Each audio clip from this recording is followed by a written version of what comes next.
Guys, if this is your first time, welcome to the Startup Tank Climate Investor Pitch Show, where we bring on the world's top founders and top climate investors to get a little bit of Shark Tank action going on.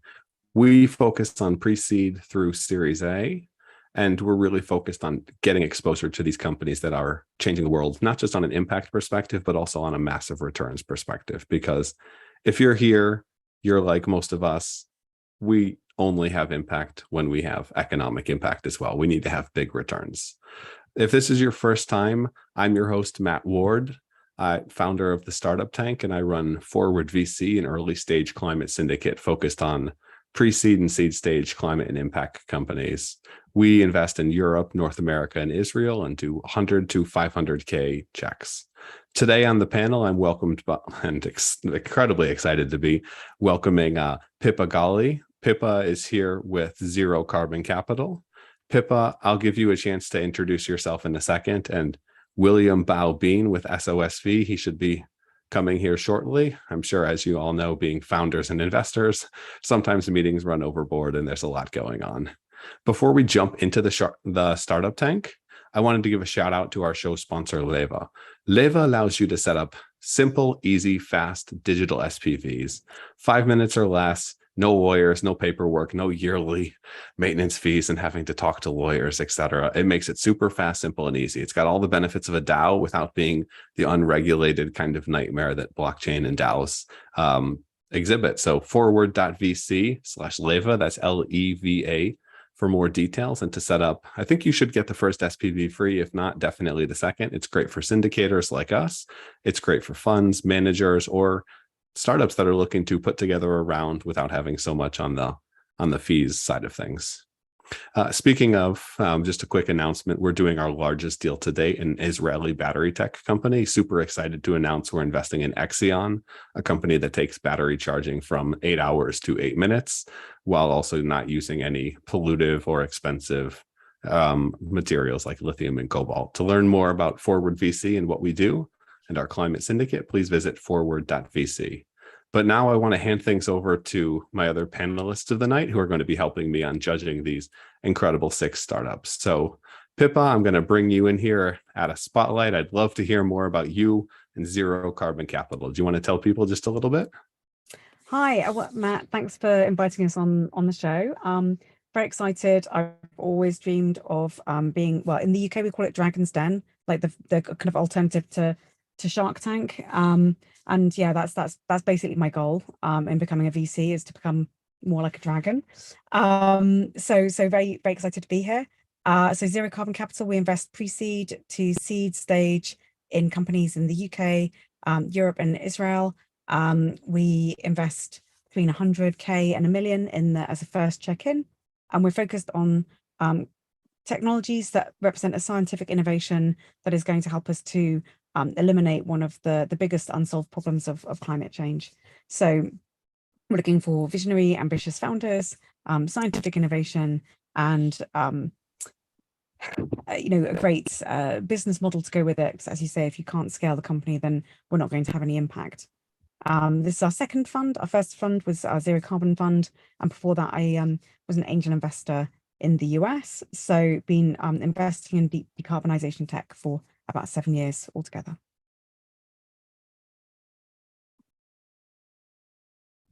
Awesome. Thanks for sharing, Pippa. And we'll have to see. Pippa's calling in from a mobile setup. We may just have you turn the video off if there's problems with the audio. But now, before we kick things off with the Startup Tank, in case this is your first time showing up. So the Startup Tank, you've got 5 minutes on the clock. You're pitching to William's not here, so it looks like it's going to be these 2 sharks, but we can take a bite out of the climate startups. To be honest, our goal here is to get great companies funded. And I think that's the goal of most climate investors, is really putting more capital into the companies that are changing the world. We've got 6 companies today who are doing exactly that. You'll each have 5 minutes to pitch, and at the end, followed by some Q&A. And at the end of the night, we'll choose a startup of the night, the company we find having the most potential, the biggest impact, the ones we would most want to invest in. The order is going to be randomized, which means I'm going to pick out of a hat. I'm wearing a hat, but unfortunately haven't put together the companies themselves. So now I just want to hand things over to the incredible companies that we've got lined up. So first things first, I like to reward people who get here early. So how about we hand things over? Alan, do you want to kick things off and tell people what you're doing with Pika diapers? I will pass the ball over to you and set you up Sure. to present now. Sure, of course. You should be so able to share your screen. Yeah, let me one moment.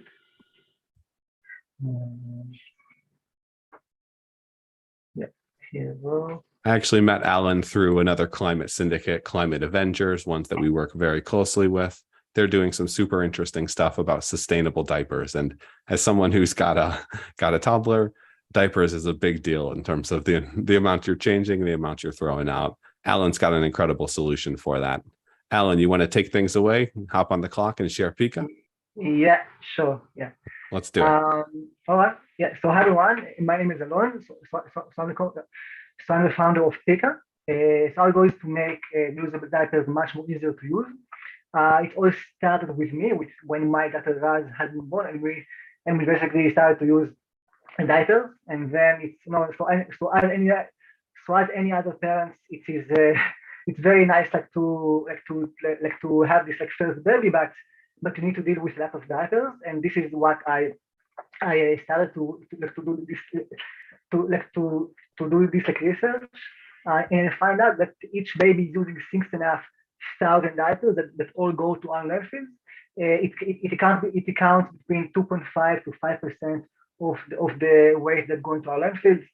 It's also costly. It costs between $60 to $150 per month just to use all these disposables.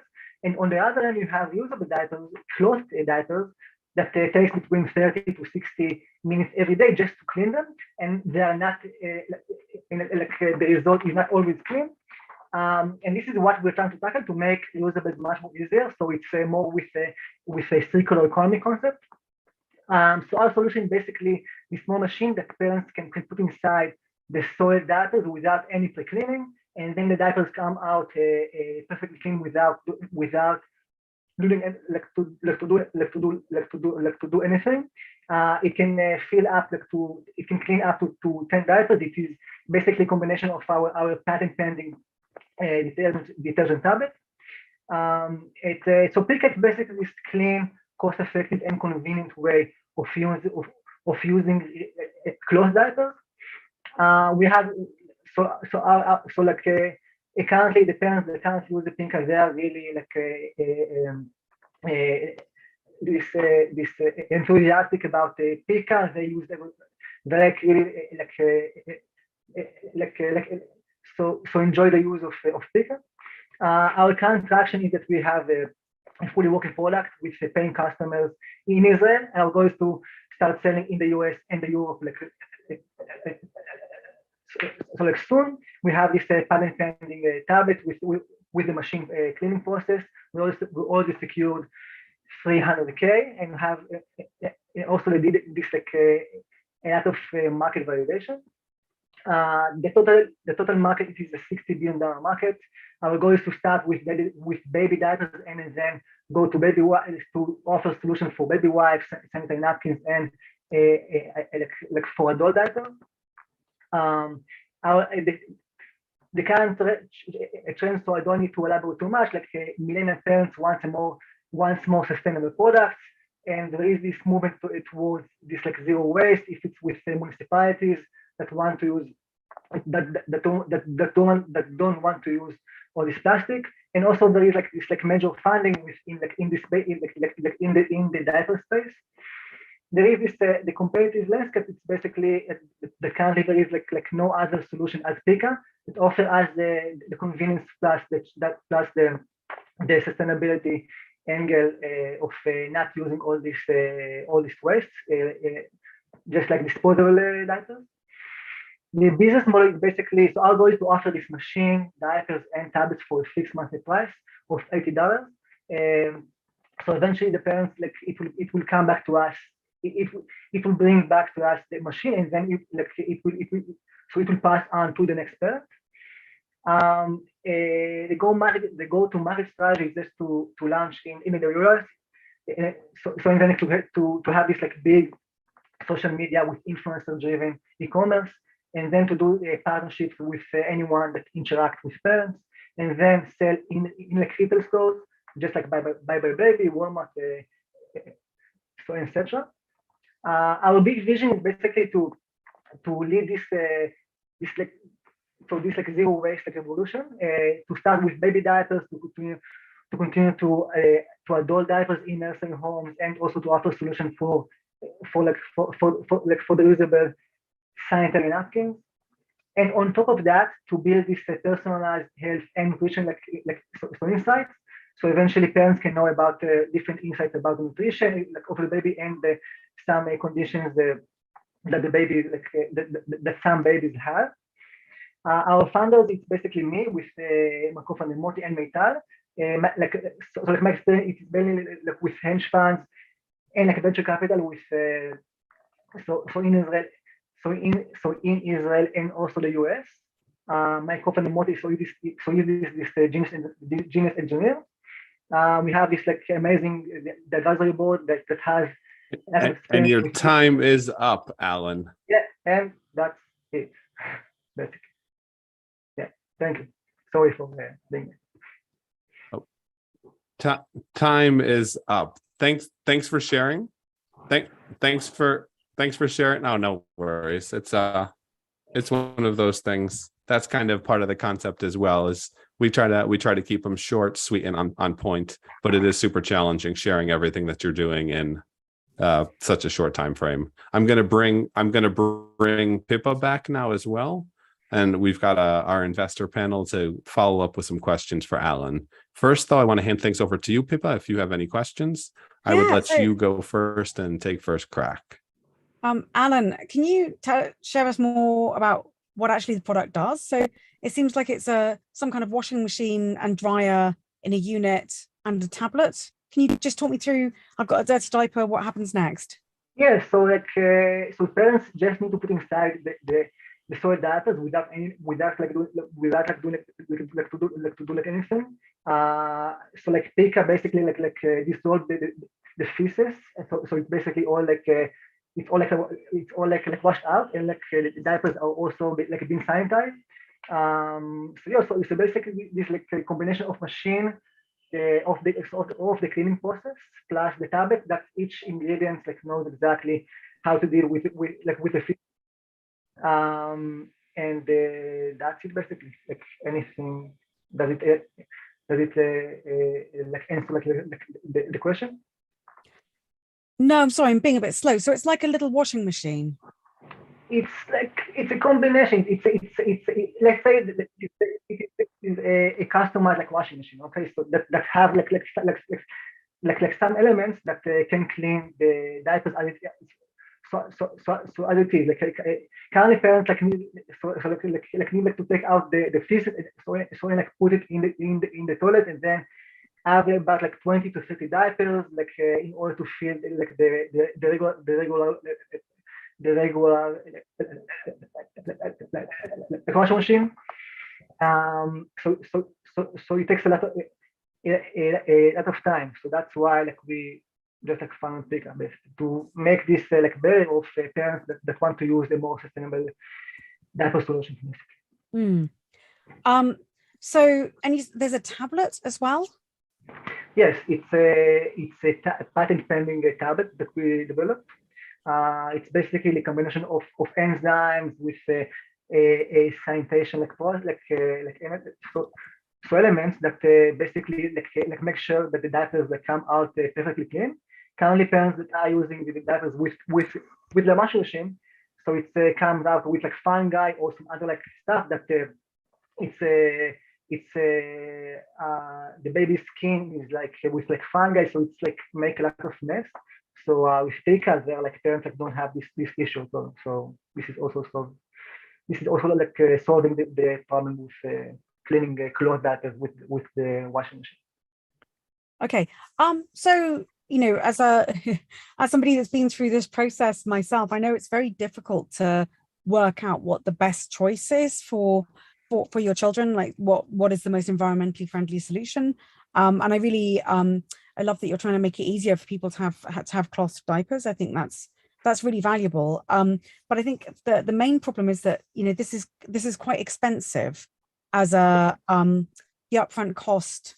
I know that you're saying the total cost is the same, but that's like, you know, when you try and explain to people that electric vehicles are like, you know, the first 5-year cost is the same. Nobody cares, or frankly lower. Nobody cares. They just see the sticker price is higher. So, you know, I suspect that it'll be very difficult to make this, you know, viable for mainstream. Right. First of all, you've got to find people to that want to get involved with, you know, messy diapers and do something with them other than putting them in the bin. And, you know, so assuming people are motivated to do that, then, you know, it needs to be affordable for them. So, you know, it's going to be quite a big expense for them upfront and ongoing. So I think that's going to be a barrier to adoption. That would be one of my concerns here. Okay. Have you explored licensing or having a monthly subscription model for this? Yes. Sorry. So like to offer this like package of like with a subscription model. So eventually parents just need to pay this $80, but as we go, it will go down to $40, like to $40. So eventually it will be cheaper than any other disposable data. But it will be achieved like just like in the next year that we will that we can scale with the factory that we're currently working with. But currently, so our goal is like to offer at $80. So it is exactly the same price as the biodegradable disposable data, but like much more cheaper than the cloth data services that cost about $150, $120. So this is like the parents that want to use like sustainable solution, but don't have the time. So like they're using the cloth data services, and we're like much more cheaper than they offer. But as we go, it will be like much more cheaper than any other disposable data with the high margin that we currently have. It won't be fun to offer Pika for a much less with a much like more convenient price. Okay. And have you had much feedback from potential users about the convenience angle? Because I know, you know, I was always out and about a lot with my kids, and then, you know, and a lot of working parents will be taking their kids to a babysitter or daycare, who often don't want to deal with cloth diapers. And I don't want to like carry around a pooey diaper with me all day when I've, you know, been out and about. So how is that angle kind of featuring into your service? So we will have this like combination of with baby care that we'll have Pika. So in the baby care, so eventually it will have this like combination of like using Pika so at home also and also like in the baby care. Yeah, so it's eventually like parents like will have this like full solution if it's and like parents that go out like with the baby, so like they will have this like a biodegradable like a bag, and then just put it inside the Pika, and so it's like it won't be like much more like a much work like compared to disposables. Currently, parents that use cloth data like they're really into it, like they're really like putting so all this effort around like almost like 1 hour a day, like just like to clean them.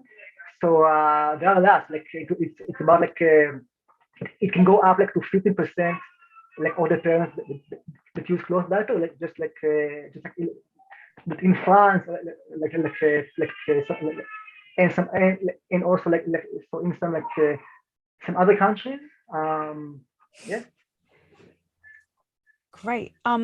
Thank you. And I wonder, have you looked at the environmental impact compared to, you know, some of the central processing services like cloth diapers where they come and pick up, you know, so I know you might have more transportation in there, but it might be much more efficient to process them in one place. Have you looked at that? Yeah, like we did it. So like we did it like this LCA with MBA students from Johns Hopkins University that they measure the impact of everything like compared to biodegradable with biodegradable disposable data, and also like with cloth data, and our impact with CO2, with electricity, with waste. It is like much better than any other data solution. Like we did like all this like research, and yeah, look, if every parent like will have this like small machine, so inside like the house, like without the effort of like cleaning them, and it's only like using a limited amount of like water, so that's it. It's like once that we make this like for baby diapers, for adult diapers, for reusable menstrual pads, so that's like parents like won't like customers like won't need to deal with all this shit and also with all this like mess. So yeah. Brilliant. Thank you. And Thank you, Pika. from my side, Alan, what do you see as the biggest challenge building and scaling this, and how big do you think it can go?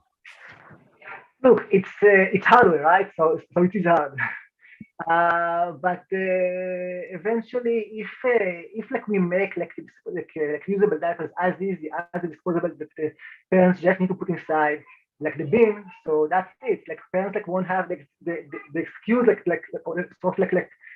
to not using the like usable diapers. So eventually, so as we go like to offer this with a cheaper price, and also like with convenience, and also with the system, with a much more like this impact with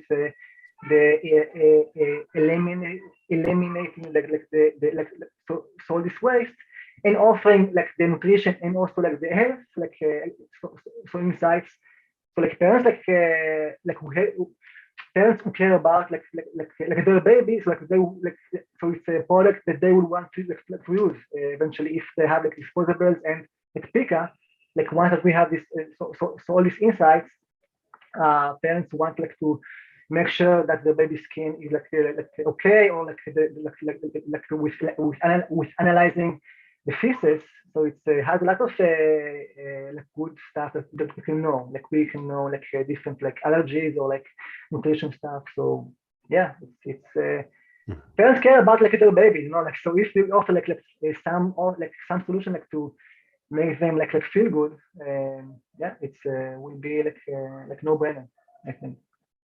Absolutely agree on that. One great question we had from Philip, and this is a question I wanted to ask as well, is that 80 cost, that $80 per month, that factors in the machine rental as well. Yes, it covers like machine diapers, tablets for for each month. So eventually, yeah, the parents just need to pay this like amount, and then if they like finish using the diapers, so it will come back to us and like pass on to the next parent. Awesome. Then thanks for sharing, Alan. If you don't have any other questions, Pippa, I would move on to our next presenter of the night. That's great. Thank you. Awesome. Thank you for sharing, Alan. Super interesting what you guys are doing, especially as a parent. I hate having going through so many diapers, and the only thing I hate more than going through so many diapers is having to clean the shit. So let's move on to the next company of the night. I want to hand things over to Vince with Electric Fish. And while I am handing things over to him, I just wanted to tell you, if this is your first time and you haven't subscribed, be sure to subscribe to the Startup Tank. You can subscribe on YouTube at thestartuptank.com/YouTube. We're also on Apple Podcasts, thestartuptank.com/Apple, or on Spotify, thestartuptank.com/Spotify video. All of the links should be in the description below, whether you're watching on LinkedIn Live or YouTube Live.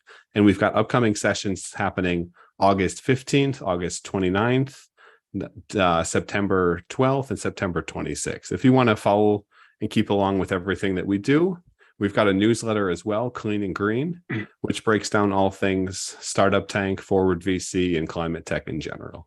And you can check that out as well in the show description. But now I want to hand things over to Vince, who's doing some pretty cool stuff with Electric Fish. Vince, you want to take it Electric away? Vince. I am Electric Vince as well. Can everyone hear me okay and see the screen? Yes, Electric Vince, you are on the clock, ready to roll? Great, thanks. We are in the midst of an unprecedented transformation where we're trying to electrify everything. It's important that we electrify everything so that we can ultimately decarbonize our society. Electrification has been shown to be one of the key pathways to do so. But unfortunately, it's not happening rapidly enough or ubiquitously enough. And a number of challenges exist. We're dealing with an aging grid in the US. More than half of the grid infrastructure is more than 30 years old. And as a result, utilities are preparing to spend a lot of money from a central planning standpoint to upgrade that infrastructure. But that can take 5 to 10 years or more to get done. In the meantime, site hosts of all stripes are eager to move and electrify their sites, but they're simply not able to because most of their sites are not compatible. The high-powered energy requirements of charging infrastructure, for instance, is simply not compatible with what sites have in their existing electrical infrastructure. As a result, to create that that equilibrium of power of supply and demand can take years and hundreds of thousands just to complete installation. And then when we think about what happens after you put in these systems, the utilization is highly unpredictable. And increasingly, we're seeing scrutiny from site hosts and site owners around demand charges. These are the surges in your electricity bill when there's a lot of demand on the grid. And that's not going away because of point number one. So we see this as a really big opportunity to more ubiquitously electrify sites to provide resilient EV charging that is not subject to the whims of the grid. But beyond that, we see this being a massive opportunity to think about how we design our grid infrastructure going forward altogether. Beyond transport, there's also buildings, industry, and electrification is really going to highly present significant opportunities or challenges if we're not careful. And so we've designed a comprehensive suite of solutions called distributed resilience as a service. And it starts with the hardware. We have a patented hardware solution that's plug and play. It consists of 350 kilowatt hours of battery storage combined with 350 kilowatts DC fast charging. And it allows us in this containerized form factor to deploy in a matter of weeks instead of years. Our key to success is that we are able to plug directly into the existing electrical infrastructure to a site, so we're not needing utility intervention or pesky trenching. From there, we optimize each of these energy assets with software. Effectively, what we're able to do is create a value stack of energy services for the site host. When we're not charging EVs, we're able to fully bank the systems by providing other services, whether to the grid or to the site host. And we have a patented siting tool, which allows us to de-risk deployment by understanding where are the places that will have a lot of EV demand, but where the grid capacity is weak. And these systems together form our solution set. And it helps us outperform competitors at very good constrained sites. So we're able to save hundreds of thousands in multiple years because we're not needing to trench or do upgrades. And we're lowering the cost of operation for the EVs and for the buildings. And it also acts as a microgrid because of the battery storage integration. We're able to bidirectionally serve power back to the building if needed. And this forms our energy stack, which is flexibly served for two models where we can either work with retail franchisees, we own the asset, pay out a rev share, or we can pursue a sale and SaaS model where the customer owns it and they pay us a license to manage their energy. To show how this has worked in the past, we deployed a really successful pilot with LADWP. Effectively, we were able to install a system, a very high-powered system, in just 2 weeks instead of 2 years. We were able to leverage a very minimal grid connection of 5 kilowatts and delivers 261 kilowatts. We saw 0 peak demand charges and load during the entire 3 months, and we were able to redeploy the system in just 30 minutes. From there, we've seen a lot of other traction from different utilities who are really critical to this electrification journey. And so we've won a grant and funding from the utility in Detroit, as well as state of Michigan, as well as a utility in the Midwest to pilot the system. We also have contract negotiations with a tier 1 OEM for their dealership.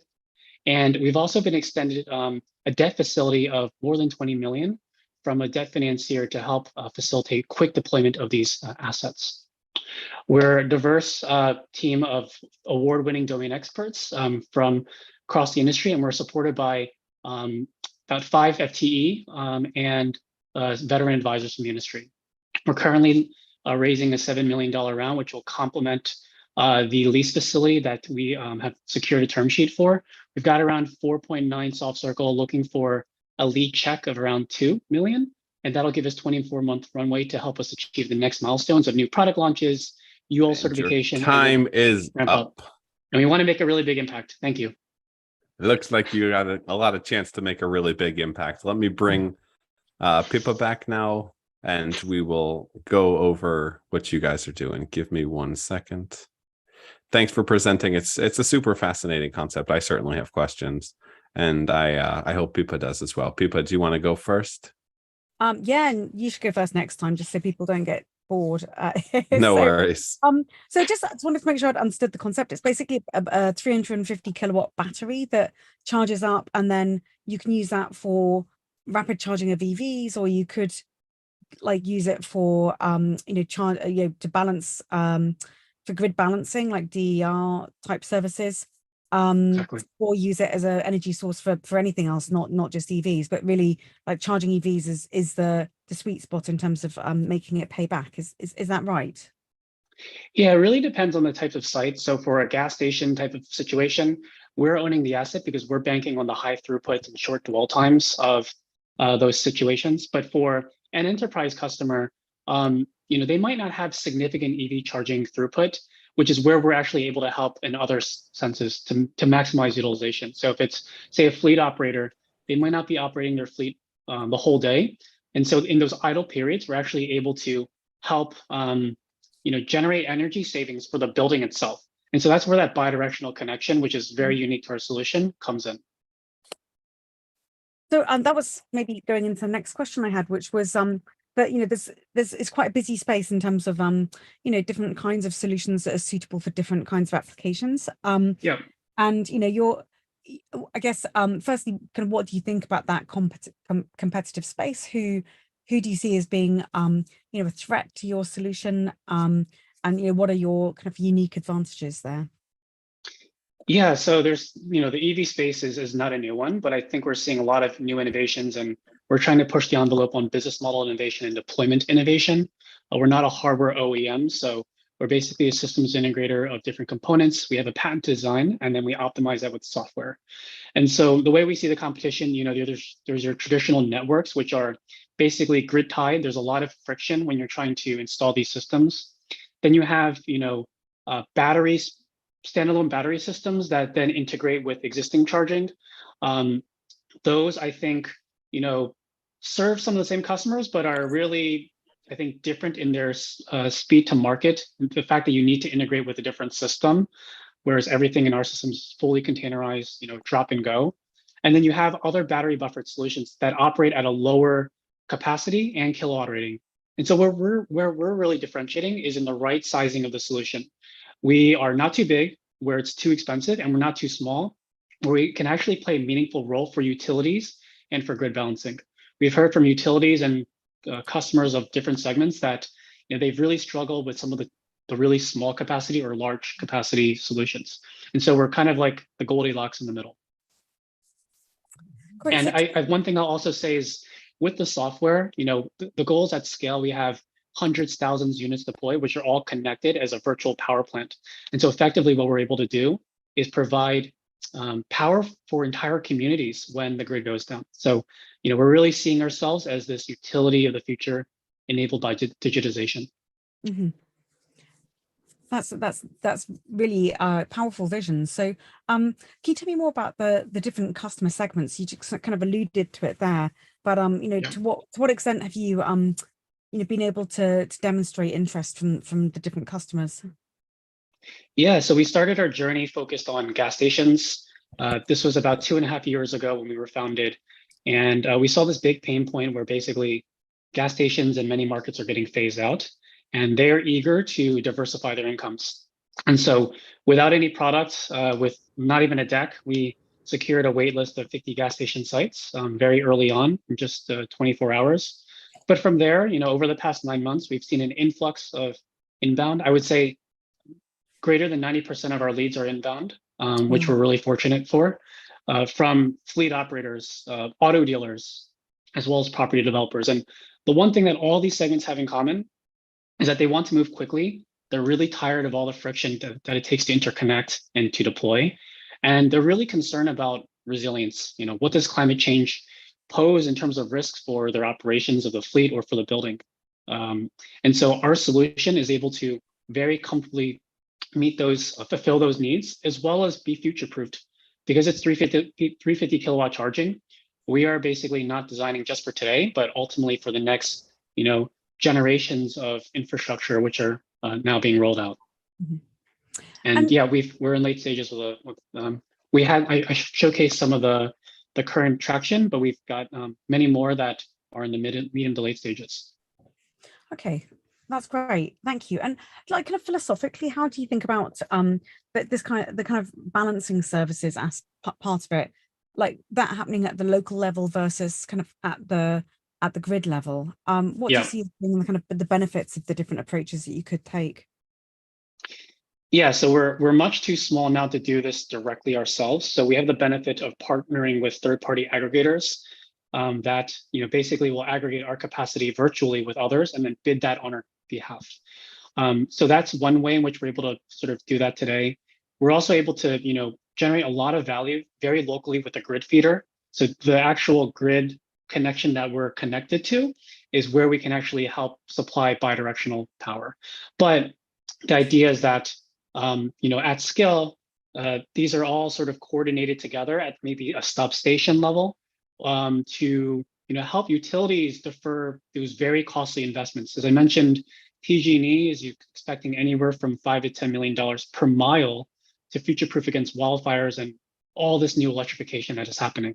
And so that's not going to be very popular with the ratepayers who are ultimately going to foot the bill. And so they're seeing that they can't do everything themselves. They're looking for decentralized sources of energy infrastructure that can help. And so that's where we see ourselves playing very nicely with these two traditionally siloed approaches of EV rollout and resiliency. We're telling that you need to actually think about them integrated, and that's where we're starting to get traction with utilities. Okay, very interesting. Lots of different applications and kind of different value segments. It's just that this is a bit of it's a difficult world to sell things in the kind of the grid hardware space, and I'm sure that you've kind of come across that kind of reluctance to invest in this purely just because the sales cycles can be quite long. There's lots of different potential solutions out there, and how do you demonstrate that this is the right one? So yeah, best of luck with kind of navigating that maze. Speaking of, Thanks, what's your conversion rate from inbound into actual pilot or customer? Yeah, so I would say it remains to be seen. I mean, we have a pretty healthy pipeline. I would say, I flashed up the slide with a couple of pilots, whether they are paid pilots for software or hardware applications. We don't have the UL certification yet. That's a really big reason why we're raising this round, to help us get to that next milestone. There's many customers we've spoken to who, once we have that, are eager to deploy. In the meantime, we've been basically de-risking with by demonstrating our trustworthy, safety protocols, the engineering partners that we're collaborating with, like Black & Veatch. These are ways in which we've de-risked it for customers today. Have you looked at a franchising model where even individuals or businesses can just say, I need another business line. This isn't going to be a red box. This is going to be a charger box, or this isn't going to be a pinball machine. This is going to be, etc. Yeah, so we've explored that. We've been exploring that for the gas station convenience store model because it's a really good fit. You're not there for very long. It's a short dwell time. We would actually introduce time cap charging sessions so that within 10 minutes you can get 180 miles. But for grocery stores, restaurants, it's a little less clear to us whether high-powered 350 kilowatt charging is critical. For those, you might be perfectly served with a lower form of L3 or level 2, just given how long people are spending at those locations. And then for the enterprise, they own it, so it's kind of up to them how they want what their utilization curves will look like. Mm-hmm. And for the end customer, is the vision more for this to be something that becomes a standalone product or charging station that stays in place, or are these for time-sensitive things, i.e., there's not really a better example, but a porta potty system that gets moved around where and when it's needed? Yeah, so for most, it's going to be, I guess, semi-permanent, where it's basically there for the life of the term. And then if they wanted to maybe, if we wanted to swap in or out, then we could very easily do that. But for utilities, we've had a number of conversations, especially on the East Coast, where they're battered by hurricanes. They see this as something that can charge their fleet for 9 months, and then during hurricane season, act as storm hardening infrastructure that can be very easily deployed to grid constrained locations or places with no grid connectivity whatsoever. And so there is a lot of appeal to many for the movability aspect. We are not positioning this though as a mobile thing that you move like every day, because logistics and overhead would be, I think, too much. But occasional relocation and redeployment is something that is within this capabilities. And country-wise or market-wise, where do you see the largest market potential for something like this? Yeah, so I would say we're getting inbound interest from pretty much every sector of Earth.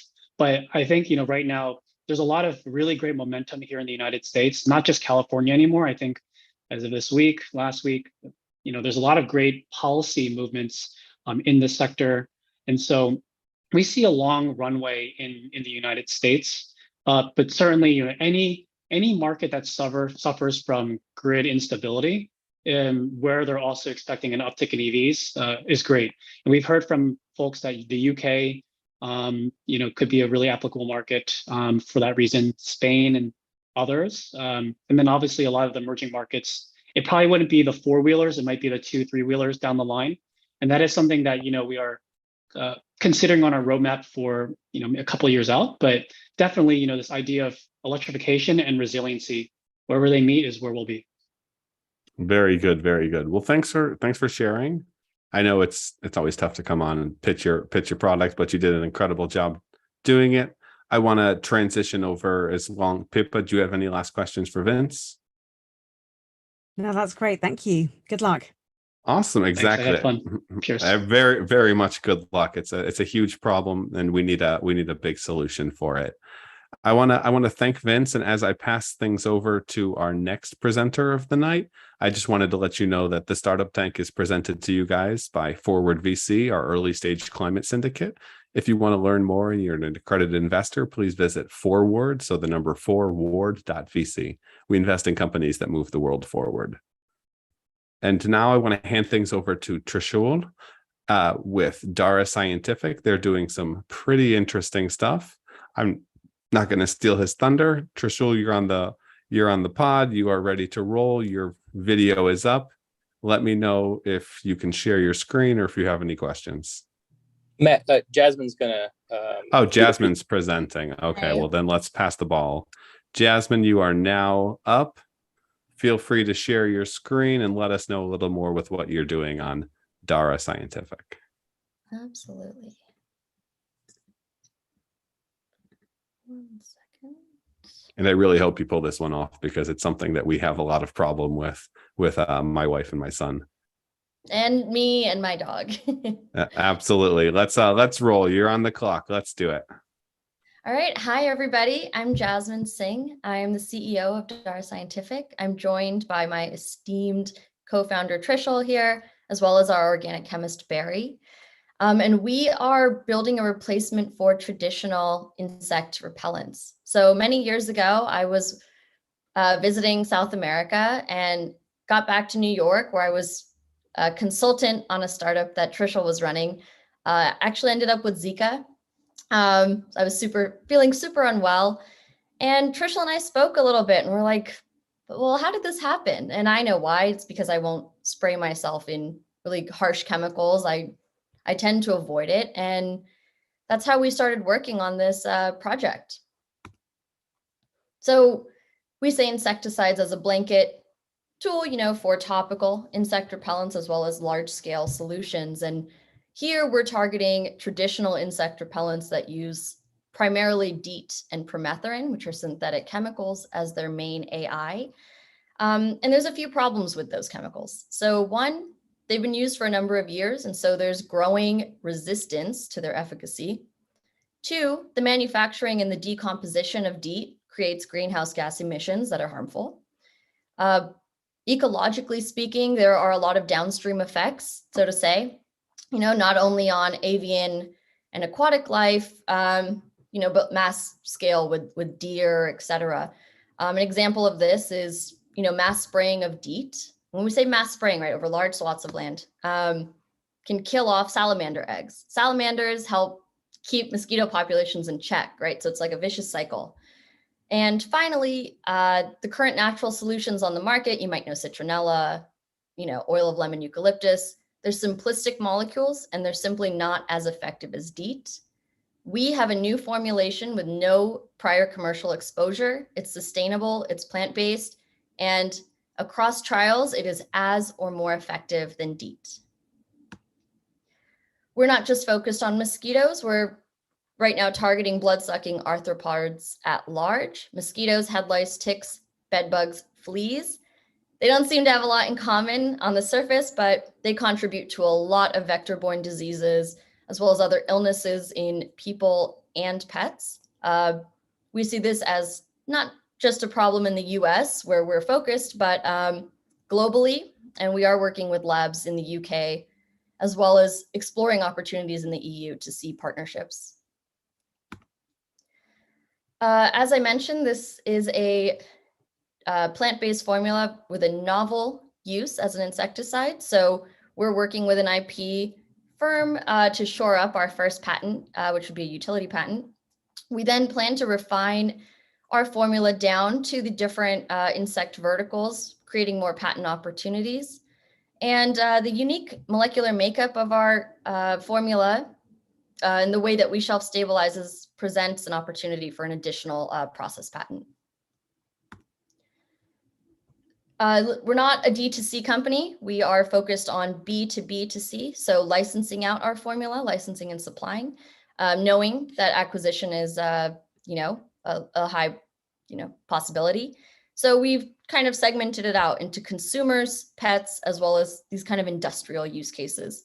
So in the industrial side of things, partnering with NGOs, governments like Brazil, India, as well as our own Department of Defense, who are really plagued by different vector-borne issues.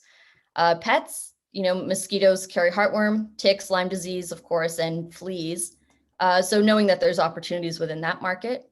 And of course, consumers. So we all know traditional topical repellents and sprays, but there's also an opportunity in the lice market for shampoos, as well as the creation of portable repellent devices. So possibly, luggage tags to repel bed bugs, etc.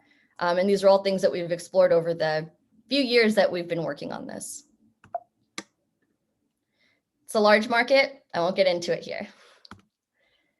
To date, we have completed testing in an EPA compliant lab across bed bugs, 2 species of ticks, mosquitoes, and we are testing lice and fleas in the coming quarter.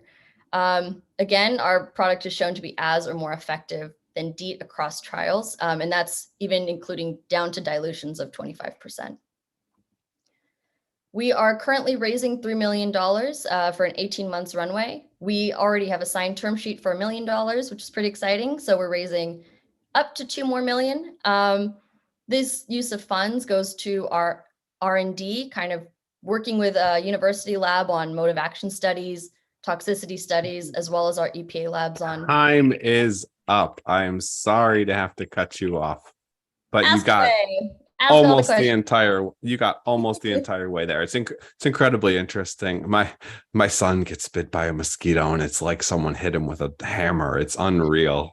So it's incredible what you're doing.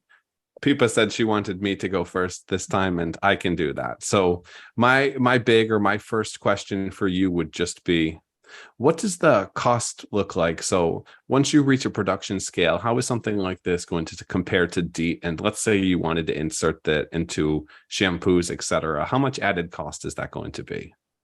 Well, right now it's hard for us to completely estimate because we are using some of the funds to see just how little we can use, to be effective.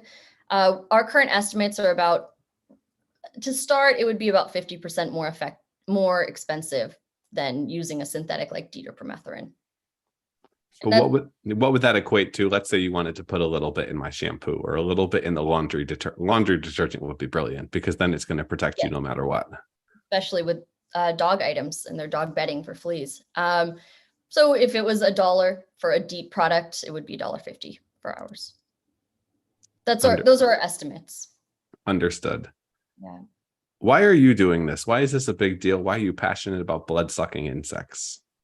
It is a bit random. My background is in primarily neuroscience and then software product development. But like I mentioned, I have been plagued by mosquitoes my whole life. Yesterday I got 20 bites outside with my dog, like a specific target. And I did get Zika in 2016 and I was super unwell. And, luckily no long-term ramifications for me and not planning to have kids, but just makes you think a little bit. And Trishul, you know, on a larger scale for blood-sucking arthropods, Trishul's family is in hospitality, mine's in real estate, and we've, you know, seen firsthand how damaging bed bugs can be, for instance, right? You dig into the numbers a little bit, you see it disproportionately harms people in low-income housing, and it's so embarrassing. And you know, he has children and I have a dog, and that's another area that we're focused on, right? Is that I don't like to spray harsh chemicals or give this like once a year pill to my dog to avoid fleas and ticks and stuff. So,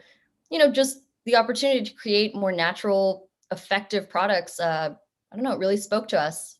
And we started this in 2017. Did you go the human route or the canine or the pet route first? Hard to say because we're getting a little bit of interest across realms, but I think we're probably starting off with human topical first. And how soon do you think it's going to be before you are in market? You said B2B to C, so I imagine you're trying to find larger players like a Johnson and Johnson. How long do you have something like this on shelves or for sale? That's a good question. We know that there's larger lead times with these B2B deals. So you know, as we file our patent, which we plan at the end of the year, we would kind of start those discussions. And we've had some of those like with the Sumitomo or portfolio backers of Johnson & Johnson, but probably about 2 years. Okay. And do you have a licensing strategy? And then I'm going to hand things over to Pika. We have a pro forma that kind of thinks through what this, you know, the supply versus license only, you know, revenue model would look like, but no contracts or anything written up just yet. But there are, you know, other players in the space that we can learn from. Very cool. Very cool. Pippa, I want to hand things over to you. Hi, thanks. So many questions. I'm also one of those people that gets bitten a lot. So, you know, this is definitely a subject close to my heart. But because of that, I've done a ton of research about repellents before, and we use Pika, which I thought was like had fairly low toxicity, and is as effective as DEET. So that was one of my questions: is like, you know, are there really no good insect repellents at the moment, or you know, what do you think about Pika? I wouldn't say that there's no good ones. Pika has been used though for, you know, a number of years. Again, this has no commercial exposure on our side, right? So efficacy decreases over time the longer something's exposed. And we do know that consumers, there's a growing trend, rational or not, I think it is, that they want more natural products, whether the synthetics that are used in their products are safe or not, right? So we all have safe laundry detergents that we've been using for years, and yet we've seen companies like Tide and Downy push out natural-based products that, you know, use botanical ingredients that they know their consumers want. So we believe that there is a market. And, you know, most recently, SC Johnson put out a little line called STEM that uses a lot of really known botanical ingredients. And they said they've been working on it for years. And, you know, our team was like, none of these are novel molecules, but it's kind of like they repackaged their off botanicals product knowing there is a huge market. People don't want to spray their children and themselves with synthetic chemicals. Yeah, no, completely understand. It's just, it's difficult, isn't it? It's one of those things where over time, I think there will be more and more consumers who are kind of making that active choice. But, you know, especially if it's costing more, you know, it's going to be difficult. Again, as we were talking about earlier with the diapers, it will be difficult for this to become mainstream.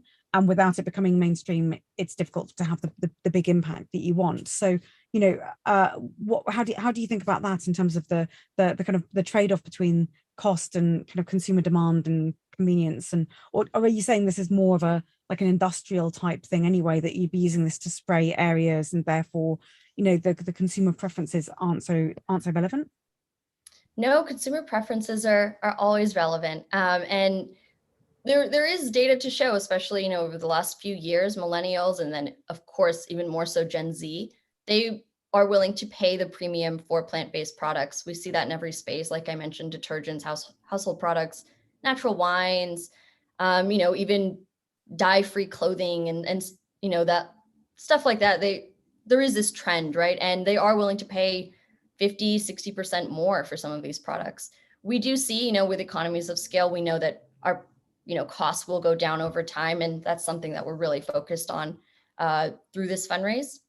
But yeah, we are focused on consumers, but we know that there are large scale opportunities. We have spoken to someone who was a medical entomologist at the Department of Defense for 50 years. He wrote us a recommendation letter for the National Science Foundation. And he's like, this is a huge compliance issue. A lot of our soldiers don't want to spray themselves with DEET and then they end up getting sick when they're abroad, or, we just see so many use cases, and we don't have to be the entire solution to the problem, but we know that even being a part of the solution, even if just a part of a forest is sprayed with a Dara formula instead of DEET, we could have a significant impact on, people and aquatic life, as well as the carbon emissions.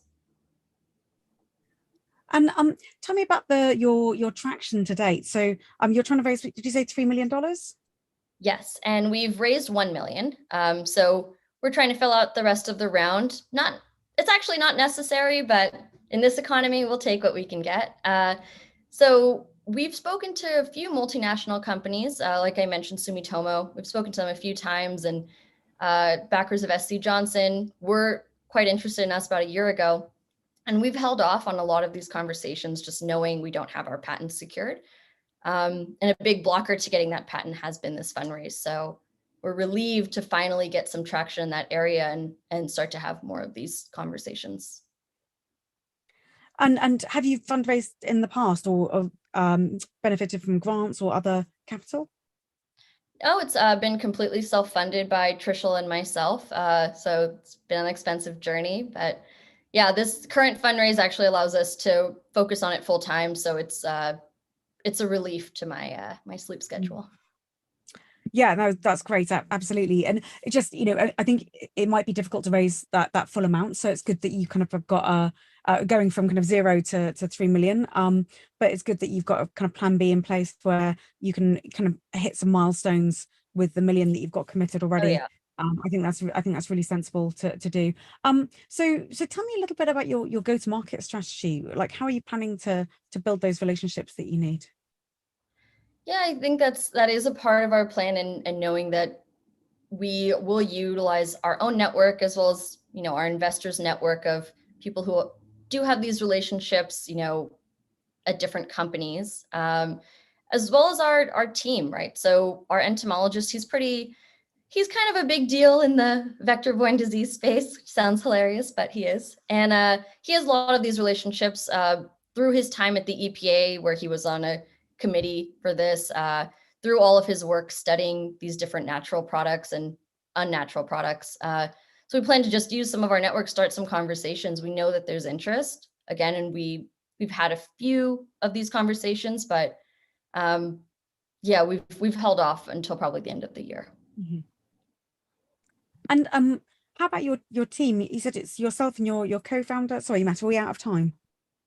I want to hand things over. Last question here, and then I would hand things over to Fabiana. I didn't realize she was in Thailand, and it's like forever late over there, and I want to make sure she has a chance as well to present. Oh, just a quick question about team then. So you have yourself and your co-founder. What areas do you think you need to kind of build out the team in next? Sure, and then we have Barry, who's on the call, who's our organic chemist, who's a rock star, and then we have our entomologist, Rajiv. So we're probably, hiring out a junior chemist to kind of help with some of the formulation work. And, we lean on our labs quite a bit for guidance, especially methodology and kind of thinking through things, especially the lab in the UK we're very excited about, because they work with, the, College of Natural, what's it called? Of Personal Hygiene. College of Personal Hygiene. And that's an area of interest for us. And we know they have so much experience. So we just kind of, we operate lean. We've operated lean for, 5 years and continue to do so. Great. Well, good luck. Thank you, Pippa. Thank you, Matt. Absolutely, good luck. Get this down on the low cost. Get this so we can pop it in the baby shampoo and all of that good stuff. I'm lucky enough not to be one who's bit frequently. I have other targets next to me who get all the bites. But thank you for doing what you're doing. Go make it happen. And if anyone's listening and interested, feel free to reach out. Founders are generally founder@url.com. So if you need to send emails to any of the founders and set up meetings, go for it. I don't want to waste any more time, though. I want to hand things over to Fabiana with CO2 Bioclean. They're doing some pretty interesting stuff in terms of transforming carbon into something a little bit less sinister, so to speak.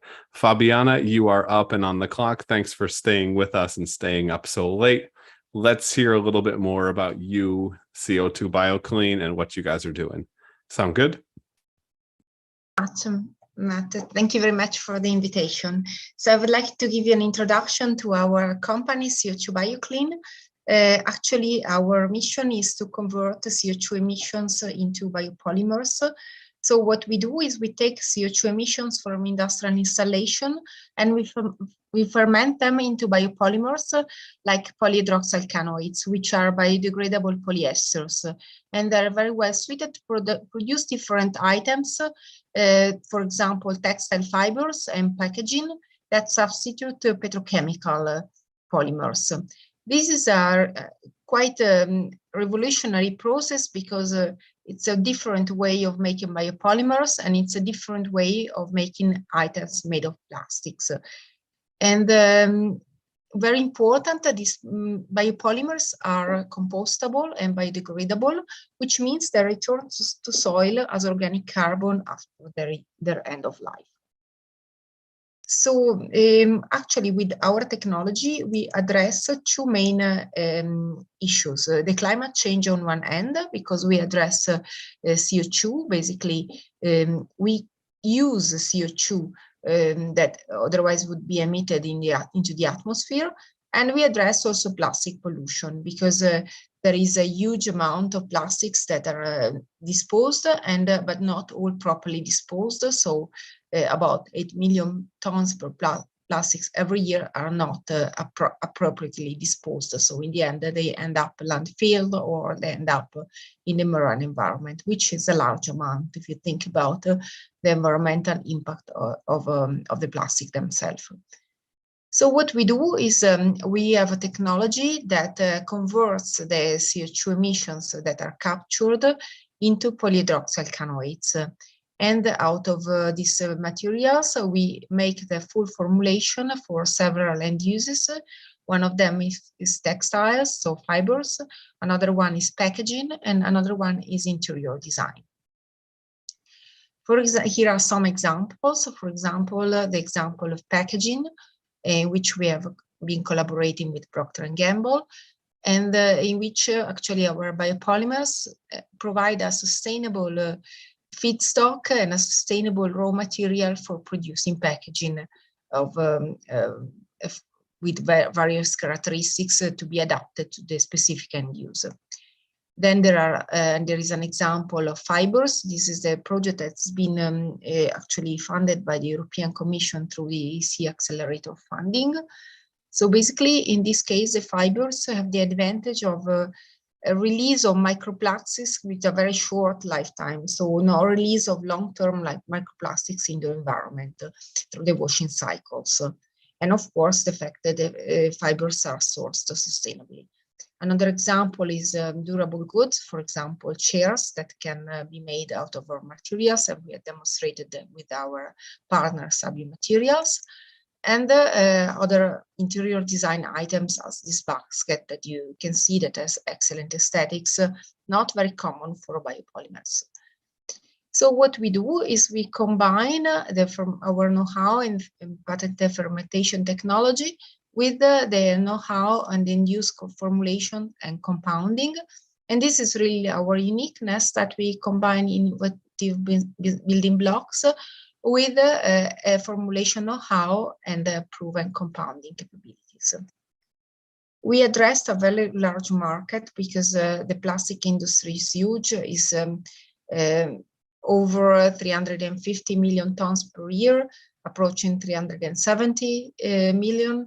And basically, our polymers could potentially replace about 1/3 of the entire plastic market. So the entire market is really huge. Of course, as a small company, we need to grow before capturing large size. But just to say, potential of the market is there. So what we want to do is licensing models, so licensing the technology to CO2 emitters, and also license the formulation and the compounding know-how to the user of the biopolymers themselves. In our team are the founders, myself, I'm taking the role of CEO, so responsible of the strategy of the company, and Alessandro Carfagnini, who's a co-founder and CTO. We have an international team with competences both on the management side and also on the technical side. So why is important for you investors to invest in us? Because first time of all, is up. I'm sorry to cut you off, Fabiana. I'm going to bring in Pika and William as well. William's with SOSV. I'll give him a chance to introduce himself after this after your pitch, since I know you're a little time constrained. But thank you for sharing what you're doing with CO2 Bioclean. I'm going to hand things over first now to Pika for questions, and then we'll put William on the clock after that and see if he's got any good questions based off of what he's seen. Hi, Fabiana. Thanks for your presentation. Looks like a really exciting technology. Can you tell us a little bit more about how it actually works? I appreciate you might not want to share everything, but what sort of mechanism are you using to convert the CO2 to the biopolymer? So that's actually a fermentation technology combined with some chemical steps for the purification of the polymer. So it's a combination of biological and chemical technologies, basically. Right. And so sometimes with that kind of fermentation technology, the efficiency or the kind of the rate of the reaction can be an issue. So can you talk to us a little bit more about you know, how confident you are that you'll be able to, you know, produce rapidly enough to use a significant amount of carbon dioxide and produce a meaningful amount of plastic? Yes, actually the work that we have been doing so far is, and the core of our patent is also on how to improve the efficiency of the fermentation. So it's something that unfortunately I can't disclose because it's still confidential, it's still not public. And but this is the core of our work, to make the fermentation more efficient and to scale up the technology. Great. And it's actually the work that we are doing with the EC accelerator of the European Commission. Okay, great. So I also just interested, we've looked at a lot of this kind of technology that are doing something useful with carbon dioxide, and I definitely think it will be kind of part of the world going forward, but we've so far not invested in any, just because we're so worried about the kind of the moral hazard of enabling people who are producing carbon dioxide to continue to do so, and in fact to do it more profitably. So I'm sure this is something you've thought about as well. So can you put my mind at rest there as like how you're going to make sure that's not a kind of unintended side effect of what you're doing? Of course, I mean, the carbon dioxide production can be reduced, but to a certain point, chemical process will always produce carbon dioxide. I mean, there is no way out. I mean, CO2 is a side product of many chemical reactions, and even if this was the only source of CO2, this would be enough to replace the entire plastic production as it is today. And to be frank, we can't replace with one single product the entire plastic market. So it would be enough to saturate the entire accessible market potential that we can possibly access. So just to say, it would be still huge for us just to access the CO2, that it's I mean, a natural side product of several chemical processes. We don't see that this is going to be changed, because there are many materials that will be still produced, and there is no alternative at the moment. I mean, chemically speaking, there will be still no alternative in the future.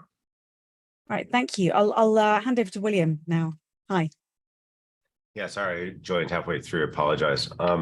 Do you have can you just tell us how much it would take to get to a minimum viable scale? how much money, how much investment would it take to get to a minimum viable sort of scale implementation? So how much capital would it take to set this up and get it running? So actually, what we got at the moment, we've got 6.6 million committed by the European Commission and European Investment Bank. And at the moment, we are raising another 4.4 million. And this is what we need. So basically, it's 11 million in total. Okay, 11 million to get the first wave set up, correct? Yes, I mean, to get this and actually beyond that, but to be commercially active, that's what the entire amount that we need. Okay, thanks so much. Sure.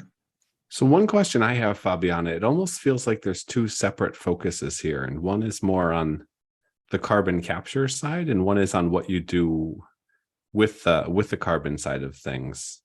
How do you feel about focus with what you're doing? It seems like there's a lot of different possibilities of different materials you can make, different plastics. You also mentioned fabrics and textiles. How do you focus or choose where to put your energy? Actually, we have three main. We want to keep some differentiation because this is important also for the perspective of a licensing business. We focus on three main areas that are the ones that I described: textiles, packaging, and interior design. But of course, there are many more that we are not considering, completely not considering at the moment. For example, it can be cosmetics, can be also paints and coatings. We are not considering all these areas at the moment. There are also many more articles that you can make out of plastics. So we are narrowing down our focus to three. And also with the packaging, we are quite specific on the type of packaging that we are developing. But of course, it's much larger than that. To restrict more further down, it's something that we don't want to do, because then otherwise the focus is too narrow, and considering that there are large amounts of CO2, then the market is too narrow with respect to the need of the market for actually converting the CO2 itself. Mm-hmm. What do you see outside of funding as the biggest risk for the company? For the company, actually, the biggest risk is really to get the speed and to be ready before standard technology will be established for the CO2 conversion. So I think the key is to get enough speed to be there at the right time.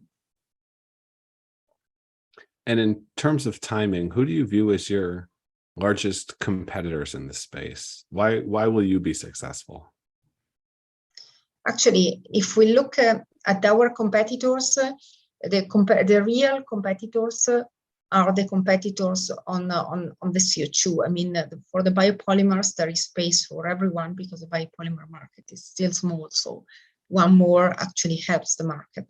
The real competition is whether a solution for the CO2 conversion will establish itself as a state-of-the-art solution, and there will be no room for anybody else, at least in large CO2 emissions, CO2 emissions from large plants.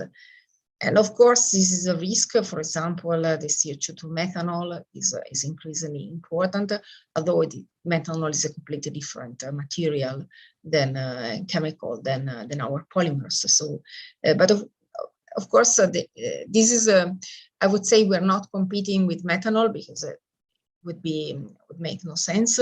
But if the solution, for example, CO2 to methanol becomes the most accepted solution by the industry, this is a drawback for us because our solution will be an exotic solution and not be accepted by large players, for example.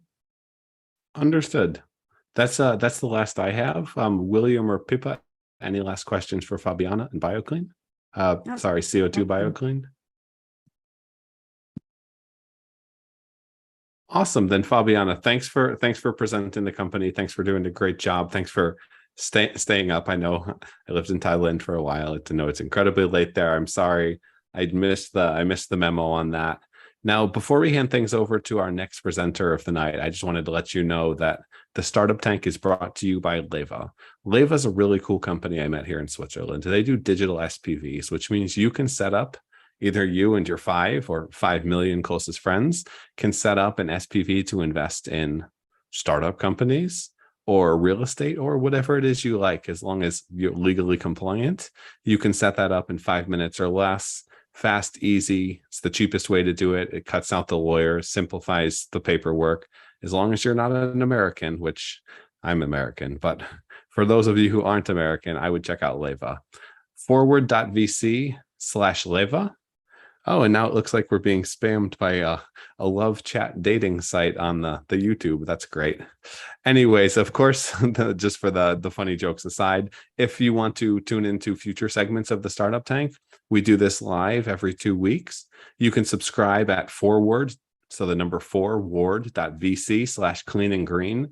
That's our LinkedIn newsletter and probably the best way to stay informed. Or you can follow us on YouTube, thestartuptank.com/YouTube, or all your major podcasting platforms. Just search thestartuptank.com/Apple/Spotify video, etc., and you'll find us there. And now I quickly want to give William with Orbit Startups and SOSV a little chance to share more about him, a little bit of an intro. We had a disconnect on the timing, and then I will hand things over to We Do Solar and Carolina to share a little bit more about how they are doing solar in a big way. William would love to hear more. No, I really apologize for being late. We had a time zone mix up on our side as well. So my name is William Bean. I'm the managing director of Orbit Startups and a general partner at SOSV. So we are a global VC, early stage. We are quite active. We're the number 4 most active VC in the world. Within our approach is a bit different than most. We have 3 verticals.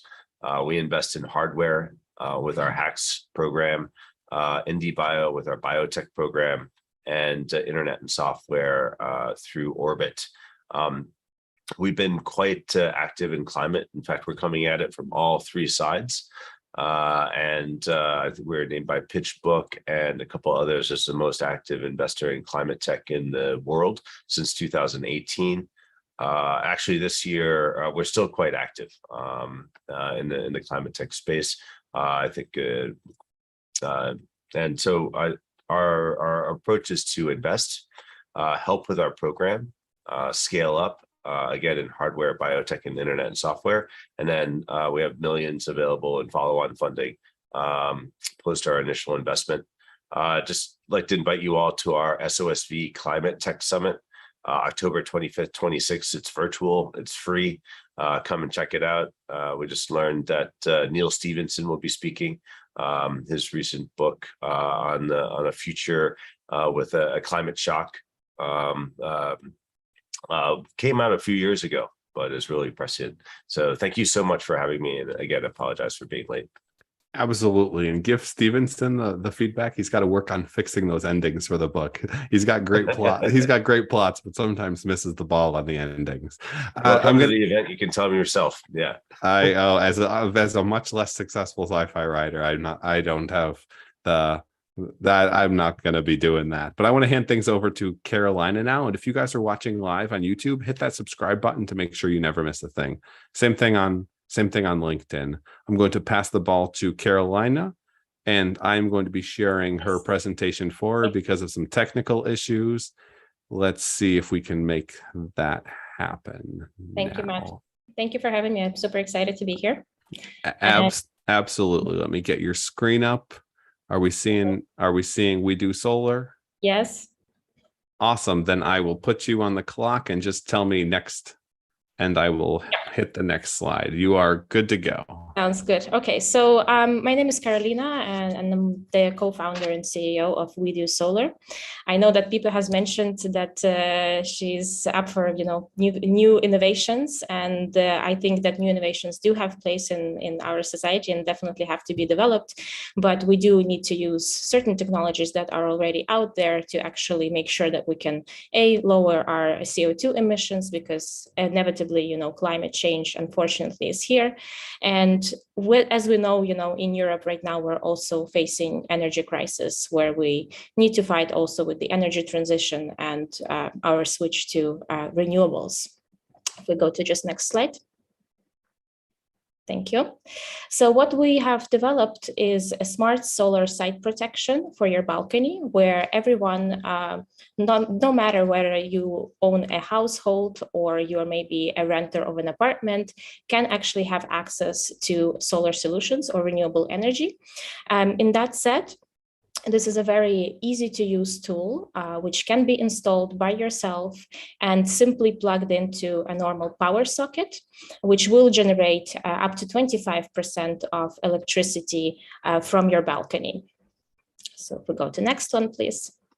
Now, I just want to explain a little bit how this set works exactly. So we have 8 solar panels, which are designed to fit a balcony in that sense. These 8 solar panels are super lightweight. So each solar panel is only like 1 kilogram each and is around 2 millimeters thickness. And of course, they are connected to a special microinverter that actually transitions the solar energy to our grid energy. Our microinverter is also 4G enabled, which makes it very easy for us to get the data live.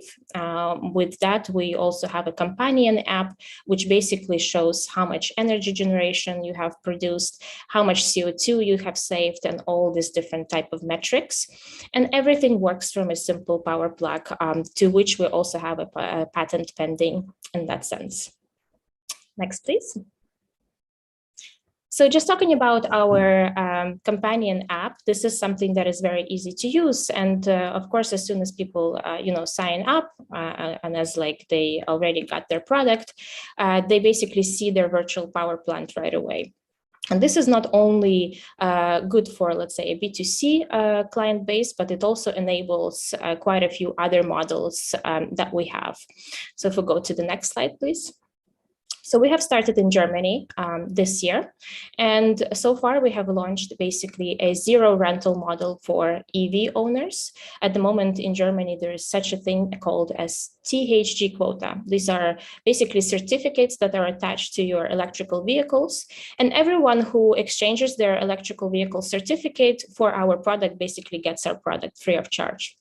And half of our first clients actually coming from the EV owners space. Then the second model is, of course, the direct sale. And direct sale is also for someone who has, let's say, the cash up front and, doesn't mind actually paying the let's say, a full fee to having the solution right away. But the most interesting model is definitely software as a service, or like solar as a service model, where anyone can actually rent the solution and put it on their balcony.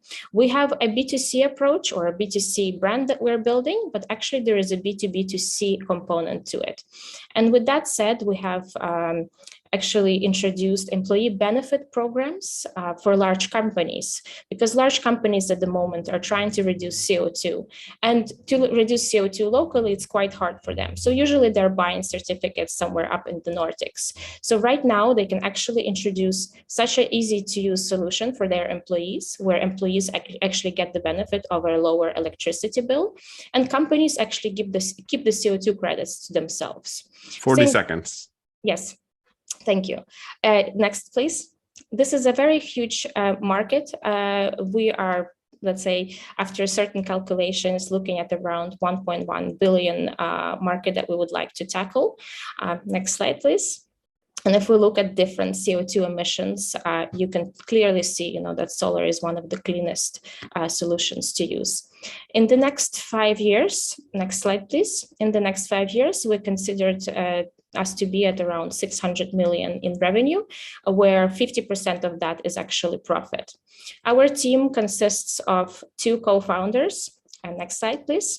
Myself, which takes care of marketing and sales with a 10-year experience with high-tech companies, bringing them to multi-million-dollar in sales. And my co-founder, which is a hardware background, building basically hardware solutions such as home appliances. Right now, we're raising a 2 million round with 500,000 already committed from a co-investor. Our first product have gone out to the market, and we have a list of another 2,000 customers waiting for our product to be deployed. Time is up. That was a great pitch. Thank you for sharing. Let me stop the screen sharing here and bring in our other Sharky panelists. We've got William, we've got Pika. Let me hand the ball over to William first. William, do you have questions for We Do Solar? Would love to hear your thoughts on the pitch. Yeah, sure. Can you just walk through kind of the cash flow cycle and the unit economics? So how much capital do you need to drive how much in terms of sales, and what's the timing of that? And then what is your unit economics on the rental model, and also the the pay upfront model? Thanks. Yeah, so we did some tests. The pay upfront model will be around 60% of our revenue stream, because actually quite a lot of people want to buy the solution right away. And then the 40% will be actually the rental model, which consists of different modules, with the company employee benefit program, the EV owners, and also, just direct customers basically renting it for themselves. In terms of understanding, what kind of customer acquisition cost, we have been calculating with 60 euros from the very start. But actually, with all the crisis happening, especially with the energy industry, our customer acquisition was extremely low, only at €2.50. So, €2.50 for a 1.3K product is ridiculously low. We do consider that, over time it might go up, but it's not going to be more than 60 euros acquiring these customers. A lot of people are aware, of course, about, being able to, let's say, lower their carbon footprint, but definitely a lot are trying to lower their electricity bills that have gone up 3 times in Europe right now. And unit economics? Yeah. So in terms of how much it costs us to, let's say, buy it or to produce it? Yeah, sure. So you have your customer acquisition, and then you have your cost, and then timing of cash flow. Thanks. Yeah. So we have basically partners on board that are doing the financing of the hardware. So actually the round that we're raising is purely for operational needs and growing the team. Our cost for the actual product and producing it is around 600 euros. So you can say that it's, more than 50% are actually pure profit in that sense. And we consider it to go down, the more units, that we actually can produce, it should go down up to 400 euros per set.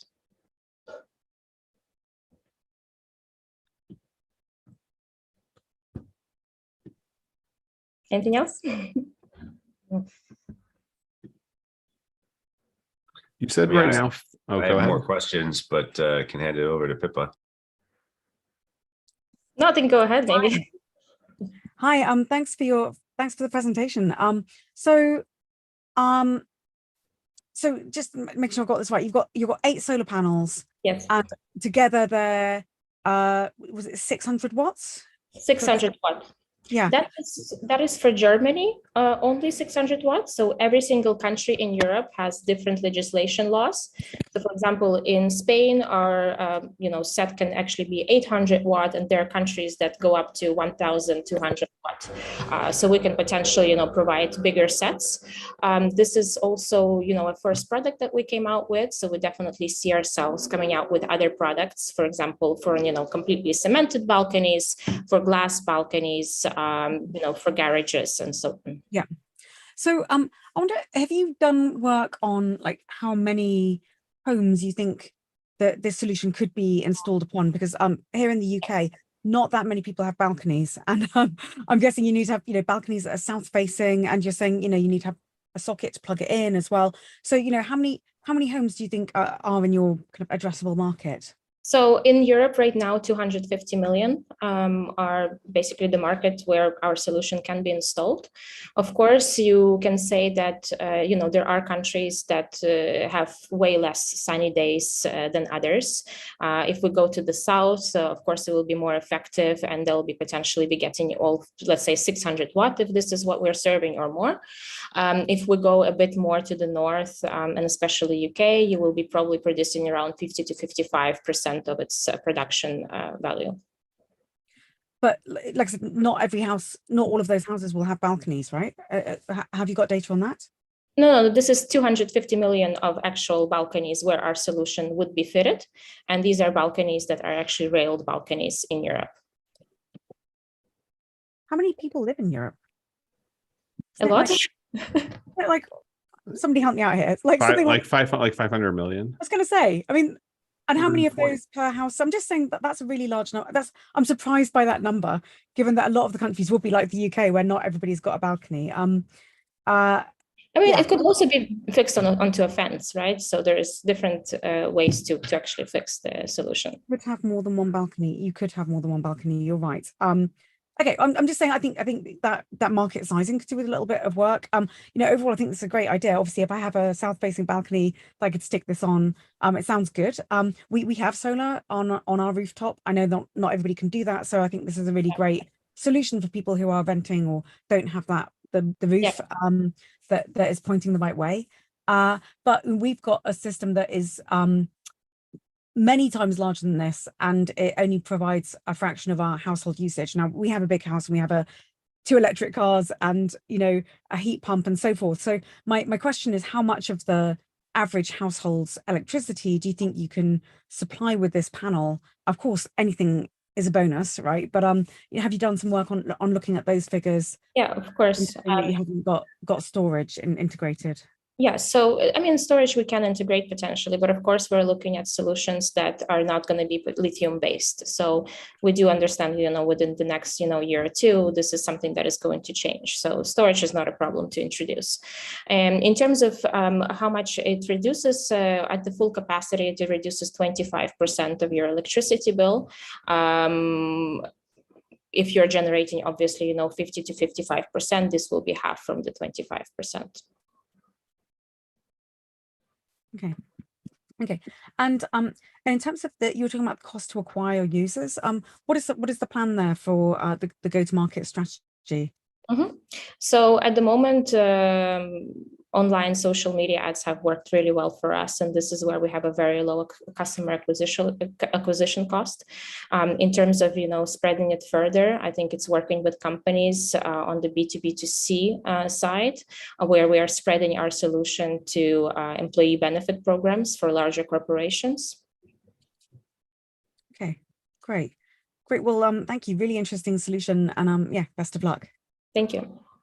Carolina, one question I had for you. You said to date, 50% of your customers are doing the free model and just basically writing off the CO2 credits to you guys. But that's something that's only applicable in Germany, correct? At the moment, this is only applicable in Germany. And we have basically started with this because it was a quite easy way to start in that sense in this country. And since we started here, this is what we introduced. Yeah, that's correct.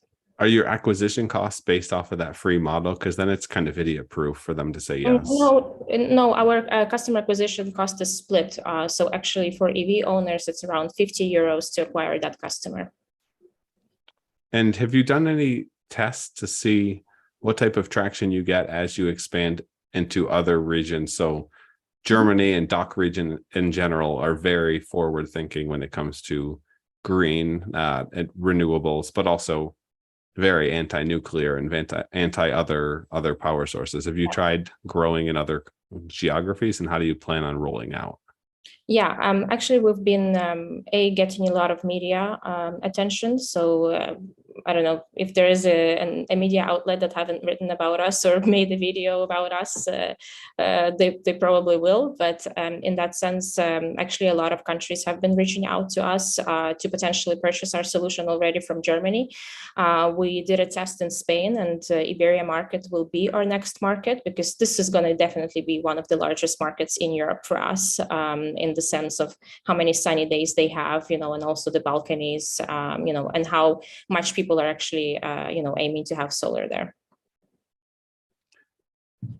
What's the biggest challenge that you see with growing the business? To be honest, at the moment, we're raising our seed round, right? So we have our financial partners on board, but we need operational cash to make sure that we can unlock also the financing for the product. So, let's say the VC money is completely separated from the financing of the product in that sense. For us, let's say like the whole production line and everything is set up in a way that we can actually grow quite fast, because we don't need installation teams that will come to your house to install the product. This is a totally DIY product that you can install yourself. So everything is basically built for scaling. Yeah. It's only can be maybe not enough people, or being able to hire, enough people fast enough, to scale it, maybe even faster. Do you foresee adding rooftop modules in the future for what you're doing, if you have that? No, because I believe there is a lot of players already in the rooftop space, and we're going to be focusing on the vertical solutions that can be installed by yourself in that sense. In theory, could you have almost like a chain ladder type system where instead of just having it on the patio, or let's say I'm on the 10th story and all of my neighbors are cool with me having it go down 10 stories. Mm-hmm. You could get some serious coverage there with a lot less, and to make things easier. Have you guys explored something like that? What do you mean exactly? I don't think I understand. So I step outside of my patio and I hang it over the top, but instead of it being one set of panels, it's 10 sets of panels and goes down a couple stories. Okay. Mm-hmm. Have you explored any type of larger rollouts or ways that customers can then offer to their neighbors, etc.? Yeah, this could be potentially an opportunity. However, this is something that is not really allowed by the local municipalities. In that sense, that's why this is a balcony site protection, which is actually allowed by local legislations, and not something that you just hang on a building, because this is where you would, run into difficulties. Understood. And why are you doing this? To be honest, because I believe that, we have probably around 3 years to actually try to revert climate change. This was the very first thing. And, I'm naturally Ukrainian, so I was Ukrainian born. To be honest, with the breakout of the war, this is a huge aim for me to make sure that everyone can have access to renewable energy, and that we actually lower our dependency on the Russian gas. Very cool. Very cool. Good answer. Great presentation. Thank you for sharing. William, Pippa, any last questions for Carolina? Yeah, just one. So within Germany, when you plug the power socket back into the socket, you can actually feed electricity into your home grid without making changes. Is that how Germany works? Because it's not actually how the US works. So. That is correct.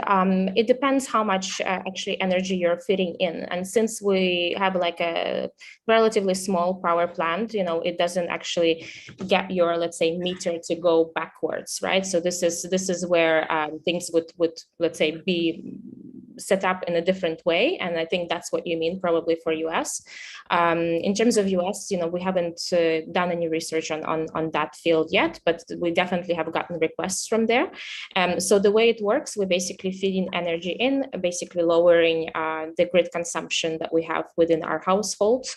And it doesn't go, let's say beyond 50 or 60%. That's where the meter would potentially have to be running backwards. Okay, got it. And installation is done by the consumer, or is that part of the cost?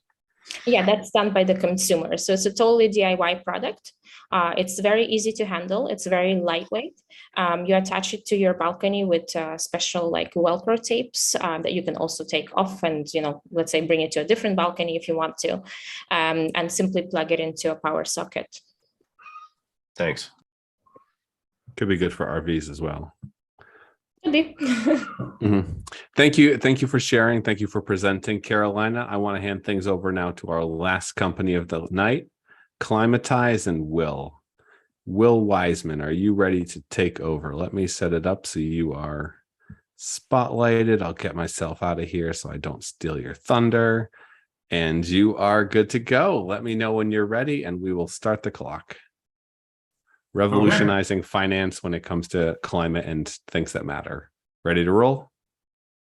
Let's do it. Okay, thank you all for having me. My name is Will Wiseman, CEO of Climatize. And to start, I'd like to share the story of Climatize. So in 2019, my co-founder and I joined the global climate strikes in Barcelona, and we saw 100,000 people protesting for climate action, but were struck by the sad reality that everyone was going to go home and the next day, nothing was going to be different.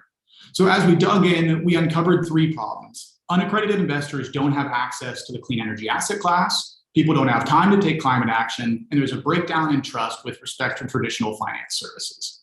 So we're seeing strong market signals in this space. Our target demographic is growing into their financial capacity. They want sustainable alternatives, and this is the topic that they care about. So for millennials and Gen Z who feel climate anxiety, Climatize provides an easy and automatic way to invest in profitable climate projects. We enable the climate movement to organize financially and socially. You can actively invest or simply set the roundup to automatically invest the spare change from your everyday purchases. And you can see who of your friends and community is fighting climate change with you. Finally, by using Climatize, you get discounts at our network of sustainable brand partners. So here's a few reasons why our customers love us. First, Climatize is accessible to every financial capacity. Next, we take all the thinking out of climate investing through weekly and monthly investments or even micro investments. And finally, your money goes directly to funding the projects, so there's no greenwashing. Some companies have tried crowdfunding for clean energy before, but key changes make the timing right now. The first reason is a rapid increase in public awareness on climate change in comparison to when companies like Mosaic and Wonder Capital launched. In March 2021, the SEC increased the ceiling for Reg CF from $1 million up to $5 million. And this unifies regulatory conditions from the EU, where this is a very mature business model, where now we can be a first mover in the US. So we've identified over 9 million ideal customer personas whose spare change in a year would be over $2 billion. From this, we can capture over $200 million of revenue. After that, we'll target Europe, India, Africa, then Latin America.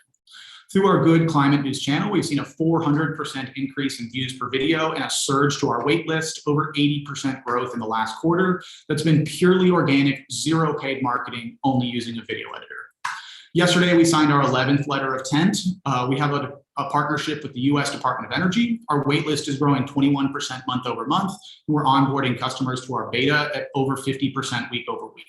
We've crowdfunded a solar array in Kenya and are funding 12 projects for low-income families in Hollister. We have 16 partner brands, and we've won 3 global awards in the process.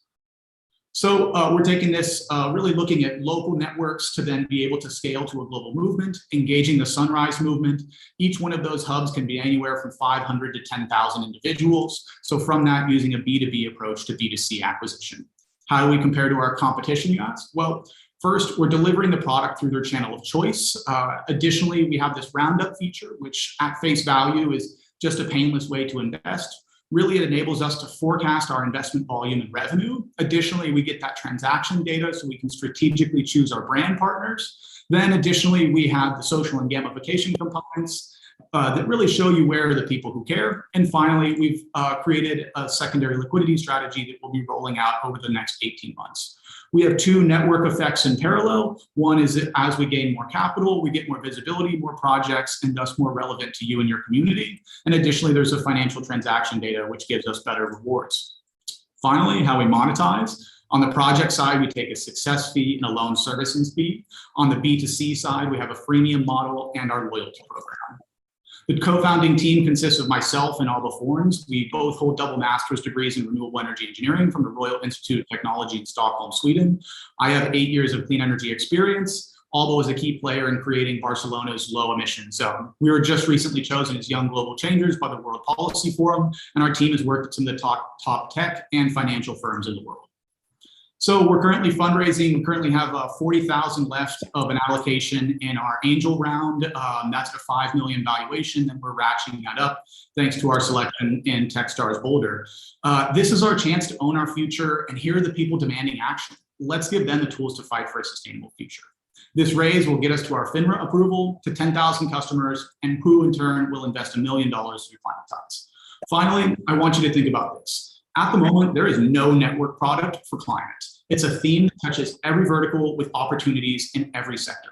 Empowering the public to invest in the energy transition is an untouched niche that isn't a niche.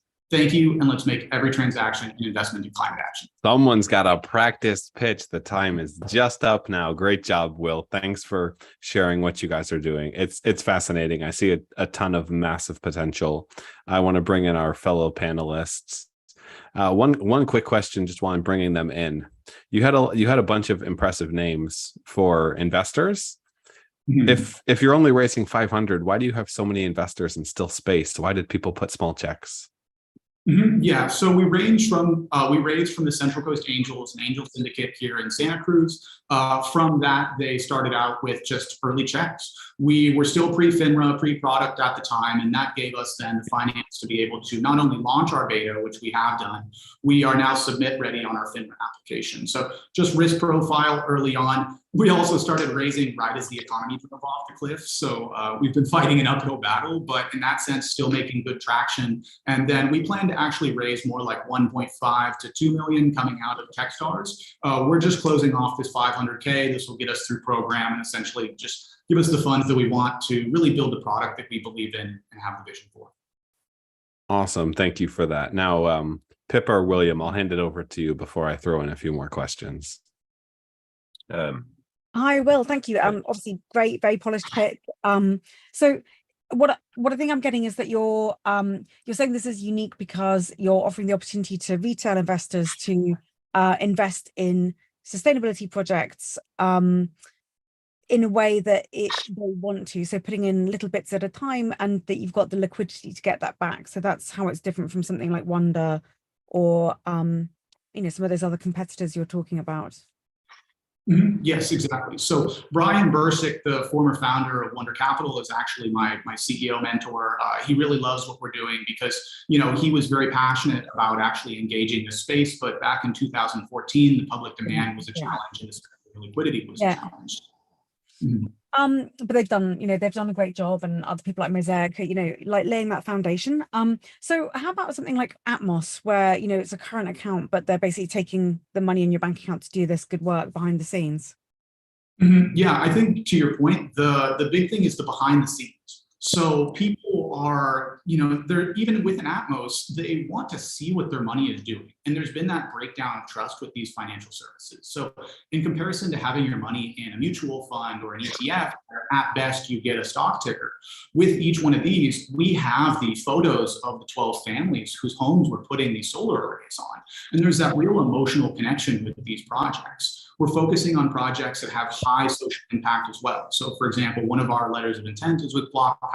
They do energy efficiency upgrades for low to middle income communities. Those are really compelling stories. And with that, we're kind of building that with our Good Climate News channel, where we've been sharing the successes of not only innovative companies in the space, but the projects that we're funding as well as our products. So with that, you could see the storytelling being a little bit like Kiva, and it's a platform I've been lending through for over 12 years. And that kind of emotional response that you get when you actually know the project that you're funding in and the impact that it's creating is a very different value proposition than your money just sitting in a savings account.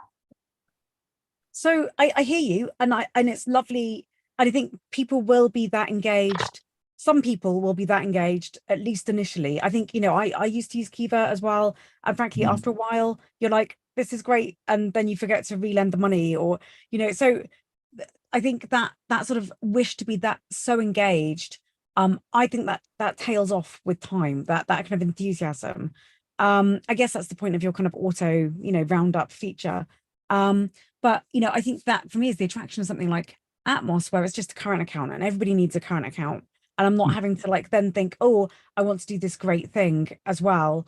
And I've got to make a separate account with Climatize to do this thing that's a bit like savings, So, I think that's going to reduce the number of people that understand and are interested in your product. So, interested to know what sort of responses you've had from people when you've done your customer discovery. Yeah, so it's also a great question, and a good point to kind of zero in on here is that it's actually not Atmos or Climatize. You can do both. We are bank and card agnostic. So, if you want to be earning money on this micro investment model, you can be doing that while the core of your savings is still sitting in a green bank. So I wouldn't say that it's one or the other. And then additionally, I think because that sell to move to Atmos or one of these larger green neobanks, that's a very high friction customer acquisition. To actually have the trust in which you move all of your money from bank to bank requires a lot of customer education as well as relationship building. And so from that's why we see their customer acquisition costs being an order of magnitude or more higher than actually what we're paying. Okay. Are you worried about the early adopter effect of getting the easy ones in? Exactly. And you're so like HelloFresh and all of those companies, the delivery companies. There's a few in the UK who've tried to do this kind of thing where basically they're trying to get people to sign up to do sort of some kind of savings or fund investment that is doing good stuff. And of course, it's great. It's a good structure, but there's kind of two risks. Firstly, that you need a reasonably sophisticated consumer to even have to get engaged and to have savings and to want to make an investment. And then if your idea is any good, then there's a lot of other companies who could just build this as a vertical on what they've already got tomorrow. And I know you're going to tell me that there's trust issues with some of those providers, and I hear you, and I think you're right. But there's also trust issues giving my money to a startup, right? So I think there's quite a lot to unpack there. Yeah, and you both have great points here. So with respect to our go-to-market strategy, our 0 to 1 is primarily women already working in clean tech. They have existing investments, generally 30 plus and earning slightly over 100,000 per year. That's kind of 0 to 1. 1 to 10 is the sunrise movement, like I mentioned. So that is over 100,000 individuals who are highly, highly engaged on climate here in the US. As an activist group, they're also very organized. I spent a year in Europe organizing with Fridays for Future and working actually closely with Greta Thunberg in Stockholm while I was studying there. And, I recognize that activist movement is just very different in the way they organize. The US one is much more about policy and finance, which is why it's a good fit for what we're actually selling. With that, we look to actually draft onto that existing community and become then their tool of choice.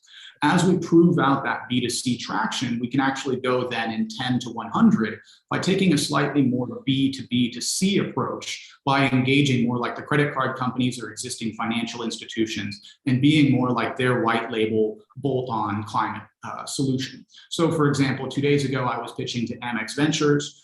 Previously then in November of last year, we were finalists in the Climate FinTech Challenge. Through that, we made connections with MasterCard and Barclays, both of which signaled interest in having this kind of be their sustainability project. But we needed to prove out that B2C traction first before it would then have sufficient volume to kind of be meaningful for them to pilot. That's also where the kind of sustainable brand concept comes in, is that's a secondary product for us. We are kind of building that out over time as we build up our financial transaction data. We can take a very targeted approach to the brands that are especially relevant to our customers. And then from that, you could think of that almost like airline miles for climate. Wait, I need to double. Go ahead. So I think there are going to be real challenges ahead to spreading to getting customers on board and growing and scaling this idea. I think it's I think the idea's got a lot of potential, but I think I think you need to really think critically about why this is going to succeed when there are quite a lot of other companies in the space that have tried and haven't really got traction yet. Also, I'd argue that a lot of people who are going on marches and whatever, are they the people who have the capital to invest as well? So maybe they are, but this will be this needs to have mass market appeal again for it to have legs. So yeah, but really hope to see you succeed. I think there's a really strong idea in there. I need to double click on the Greta Thunberg part. So if you were working closely with her and other players in this space, why not try to bring them in as advisors? And even if they're say, oh no, I can't do that because there's financial complications, etc., then have their advisor shares go towards some type of trust focused on climate. You get the people who essentially command hordes of climate activists, and that's enough where you get all of the traction that you need. Even if they are having small account sizes, you would kind of roll. Mm-hmm. Yeah, well, for two reasons. One, they don't endorse anybody, just across the board. It allows them, by saying no to everybody, they don't have to then justify why they say yes to one person or others. Then additionally, they're in Europe while we're headquartered in the US. So within the regulation crowdfunding framework run by the SEC, we can only really run US headquartered companies as well as US investors. In time, we can run Reg S raises, which allow us to bring in international investors so we can kind of expand our investor base. And then additionally, we do look to expand to Europe once a piece of legislation called the Regulated Crowdfunding Service Provider. And it essentially lowers the barriers between any of the countries in the EU to then be able to have a cross-block platform. Whereas at the moment, if you are headquartered in Germany, you can only fund projects in Germany. In 2 years, that legislation has been passed, but there's a 2-year implementation window on that for all the regulators to actually implement it. Once that is lowered or that barrier is lowered, we plan to look into an international expansion strategy. So are you putting together an entire payment platform like Acorns, where you give out people like a physical and digital debit card, and you're actually taking the spare change? And if so, what's the cost to spin up a new customer, not just in terms of acquisition, but also to onboard, get the person spending and send out that card? Mm-hmm. Yeah, so we do not have to spin up our own card. We are bank and card agnostic. We use a cloud integration that allows us to be broad in our reach there. We see that roughly $5.50 customer acquisition cost, and then we have roughly $1.70 on our Plaid account linkage, as well as KYC and AML checks on top of that. So we see roughly a 4-month payout if someone is on a 6-month repayment period on a new customer when it comes to the free tier. And then if it's premium tier, which was the $1 per month model, then that's more like 4 months. Okay, and so the people are not really doing spare change on existing payments. They're just, you're basically saying, I want to put $1 or $3 or $5 a month into this. Is that correct? Not quite. So the spare change model, we're tracking those incoming transactions. We're digitally accounting them until they add up to $5. Once it's added up to $5, we push those funds into the escrow account. It allows us to standardize our accounting on the back end and create a standardized financial product as well. So you could think of it kind of like stacking green bonds. Got it. Okay, and how do you make money? We take 5% of funds raised. I'm happy to show the screen here again. So it's not based on, so it's on a crowdfunding model as opposed to a performance-based model. Yes, exactly. Because we're doing project finance here, we're not looking to do clean energy startups. With that, it allows us to just mitigate the risk on any of the funding that we provide. And additionally, getting equity in a solar project doesn't really have an enormous amount of upside. So for us, we see the project finance model the project finance vertical as an area that will need to grow by $700 billion per year, according to John Doerr, in the next coming years. So that's a space that, as we look to accelerate, especially solar energy efficiency and battery storage, these are areas in which that CapEx will become valuable. And to be able to bring in the public as an investor, that pool of untapped retail capital is somewhere that we see an enormous amount of potential that no one has dug into successfully. What prevents someone like an Acorn or Robinhood or Revolut from just adding this as a feature? Mm-hmm. Yeah, so for one is the regulatory requirements. You have to go through a new set of approvals and whatnot. Additionally, there's knowledge capital. Project finance, clean energy project finance is very different from what you might be looking at in the public equities market. So you would need to then build up the human capital, knowledge capital, and relationships to be able to get these allocations in a deal. So this is not as simple as it seems. You know, that's kind of the beauty of it, is to put your spare change towards clean energy projects seems like a very simple project, and yet the actual back end and execution of it is not. Why are you going about building this as a business and a platform as opposed to an integration that can be plugged into existing finance or fintech companies stacks? Yeah, so as it stands at the moment, we have the potential to be a standalone platform. And because of the global scale that we're looking at, we need to have those regulatory approvals. We can't really be a bolt-on to, say, a Chrome extension or Shopify because of the regulatory side that we need, as well as then managing your wallet and payouts is something that, you know, requires a significant amount of platform building. Over time, to your point, we may be able to bolt on to, you know, for example, like I said, an Amex card, a Visa, et cetera, and become a sustainable loyalty rewards program. Although early on, I think it's to our advantage to be a standalone platform. What's your next 3 product features in terms of increasing lifetime value of your customers? Yeah, so the next 3 features are really around, at the moment, we have the micro investment model. We're adding in weekly and monthly investments. That really caters to just a different financial capacity. The micro investments is really appealing, particularly to Gen Z. As we then work up in people's financial capacity, weekly, monthly is appealing. Then it's the social features to be able to then actually see who of your friends and community are investing alongside you. Throughout customer interviews, a reoccurring pain is where are all the people who care? And from that, who of my friends care? So we really want to be able to create that kind of personal experience to see like, hey, here's Matt, you know, I have him in my contacts and I see that he's actually funding this project with me. Then beyond that, it's to be able to see the impact of each one of your investments based on the projects that you're funding. So the carbon avoided by that project and kind of what does that represent in terms of user-friendly metrics, houses powered, plane flights avoided, et cetera.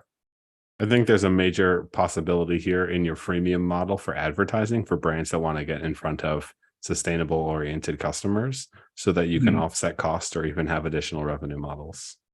Yeah, definitely. And that's why we've seen such strong traction with those sustainable brand partners. So with those, we signed those 16 deals in less than 90 days. So not only are they willing to pay us for any transaction volume that we move their way, but through that, they are an additional incentive to our users. Very interesting. Very interesting. You could do a lot with raffles as well in terms of getting people onboarded, having brands give away things, getting free cards, etc. I don't want to take up too much more of everyone's time because we are kind of getting to the closing kind of. In Europe, people are getting hungry. Let's just leave it at that. So, Will, I want to say thanks for presenting. Incredible pitch, super interesting company. Love what you're doing, and anything that helps deploy more capital in the space is incredibly meaningful. I'm going to turn things over now to our investor panelists, and now is the last portion of the night. And this is the startup of the night, where we have feedback, thoughts on our favorite companies. Which companies are you most interested in? Who would you want to set up a meeting with? Where do you see the biggest potential? I will hand the ball over to either of you two. Who wants to go first? Yeah, so I'll go first just because I missed most of the sessions. I really apologize for that. So I think, I only really saw We Do Solar and Climatize. For us, we're early stage VC. We write small checks, and the most people work for us with us for the program, not the money. And so it really comes down to, can we help? The 2 things that we really help with are customer acquisition and corporate partnerships. So we'd probably be more interested in Climatize just because we can actually help there. As VCs, we're somewhat unique in that we give out free advertising, free user acquisition to the companies that we work with.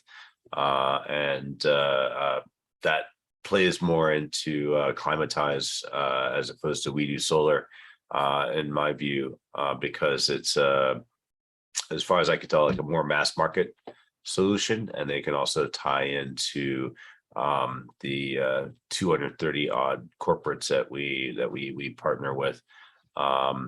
And so the questions there are, again, we already asked them, but is this like a feature? And then, what is the cost of acquisition? How long can you keep people for? So that those will would have to dig in deeper. But I really appreciate the two pitches that I did get to see. Thanks for having me, Matt. Absolutely. It was great. It was great to have you on. Thanks for the feedback, William, and now Pippa, you're up. You want to share your thoughts? I'm on mute. So we are probably a little unique as well in that we invest at early stage and only in hardware. So I have a bit of a bias towards people who are working on kind of hardware solutions, because we think that's where the majority of the impact will lie. Having said that, I think the main role that software and the kind of digital side of climate tech, where that can be really impactful, is in uncovering risk, giving transparency to the markets and enabling more efficient allocation of capital. So I think solutions like Climatize are really interesting with that lens, that it's helping people who might not otherwise know that they can put small amounts of money easily into climate solutions, and letting them make that choice. So kind of going on to the more hardware ones, with the diapers, you probably gathered I had concerns around the cost of that. I think I'm not sure about the efficiency of processing the diapers in a decentralized way, but do love that you're trying to make it easier to have cloth diapers, because it is so hard to make that work. So we do solar. Again, love the idea of enabling people to have solar on whatever bit of real estate they've got access to. And I think that could be very effective in countries with sun and balconies. But I think that might limit the market as well. The insect repellents, like I said, I think there are already quite a few alternatives. So I think they're going to have a bit of a difficult time selling a premium product in that market. So I think the place that the crown I would place on is on the electric fish idea, because I think it's really providing a solid impact and enabling, like, lowering the cost of EV charging and enabling decentralized grid balancing, which I think is a really interesting space as well. So that's where I put my mythical money. Even more interesting because governments, at least in the US, are incredibly inefficient when it comes to rolling out infrastructure. So if we can roll it out in other ways, I see major advantages there. I also very much liked electric fish. They're a bit beyond what we look at in terms of kind of scope and cap, in terms of the company's a little too far for us at Forward VC, but I loved what Vince was doing. I would probably say that my runner-up would be Climatize, because I agree.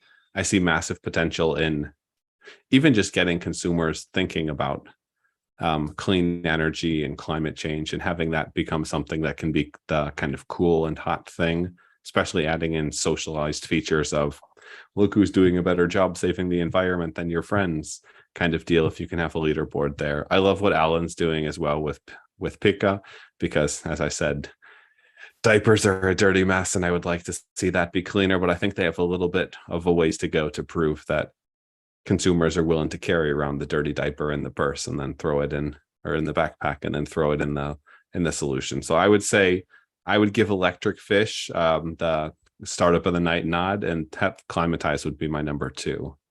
What thoughts on that? Do we have some type of consensus?